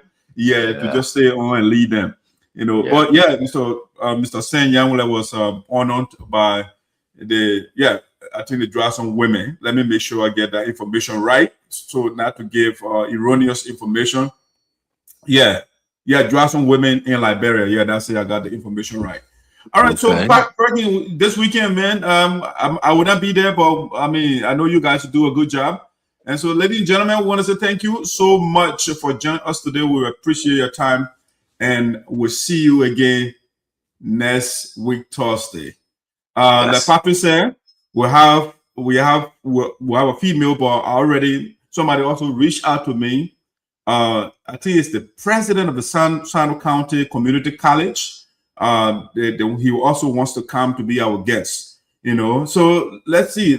We are getting somewhere, man. Yeah, people are interested in the show. I think the young man that was here for maybe the county steering committee, the superintendent has been reaching out, a superintendent of Sinoe County, to bring the committee back, or the guys, or the calling Jaffa, I think, to come back to make a report and all of that. So yeah, I mean, our show is getting there. Let's continue to do what we are doing, man. We appreciate our viewers as well. Please share the show and don't forget to subscribe to our YouTube page. Perkins, I mean, Yes, I wish you speedy recovery, man. Your voice is better, but keep drinking more water. Yeah, and overdose yourself for the weekend. I will do that. I'll do that with Sapo people. Enough of Sapo people to be here. All right, I didn't know you were not going to be here, my man. I mean, I try, man. I try, but you know, when you're on the capitalist farm, man, they got to give you time. Yeah, and I already took some time. So I took a couple, because annually I got 4 weeks, you know, I mean, to my credit, you know, but then, I mean, the other week, they couldn't give me the 5th week because I already secured all of vacation time already before the USA stuff came in. So they said, I mean, we can give you an additional week because you are now the CEO for the company, for the department, yeah. All right, yeah, but Perkins, that's how we're doing it for the day, man. Ladies and gentlemen, we're going home with Fred, Debbie, Tyler, man. For your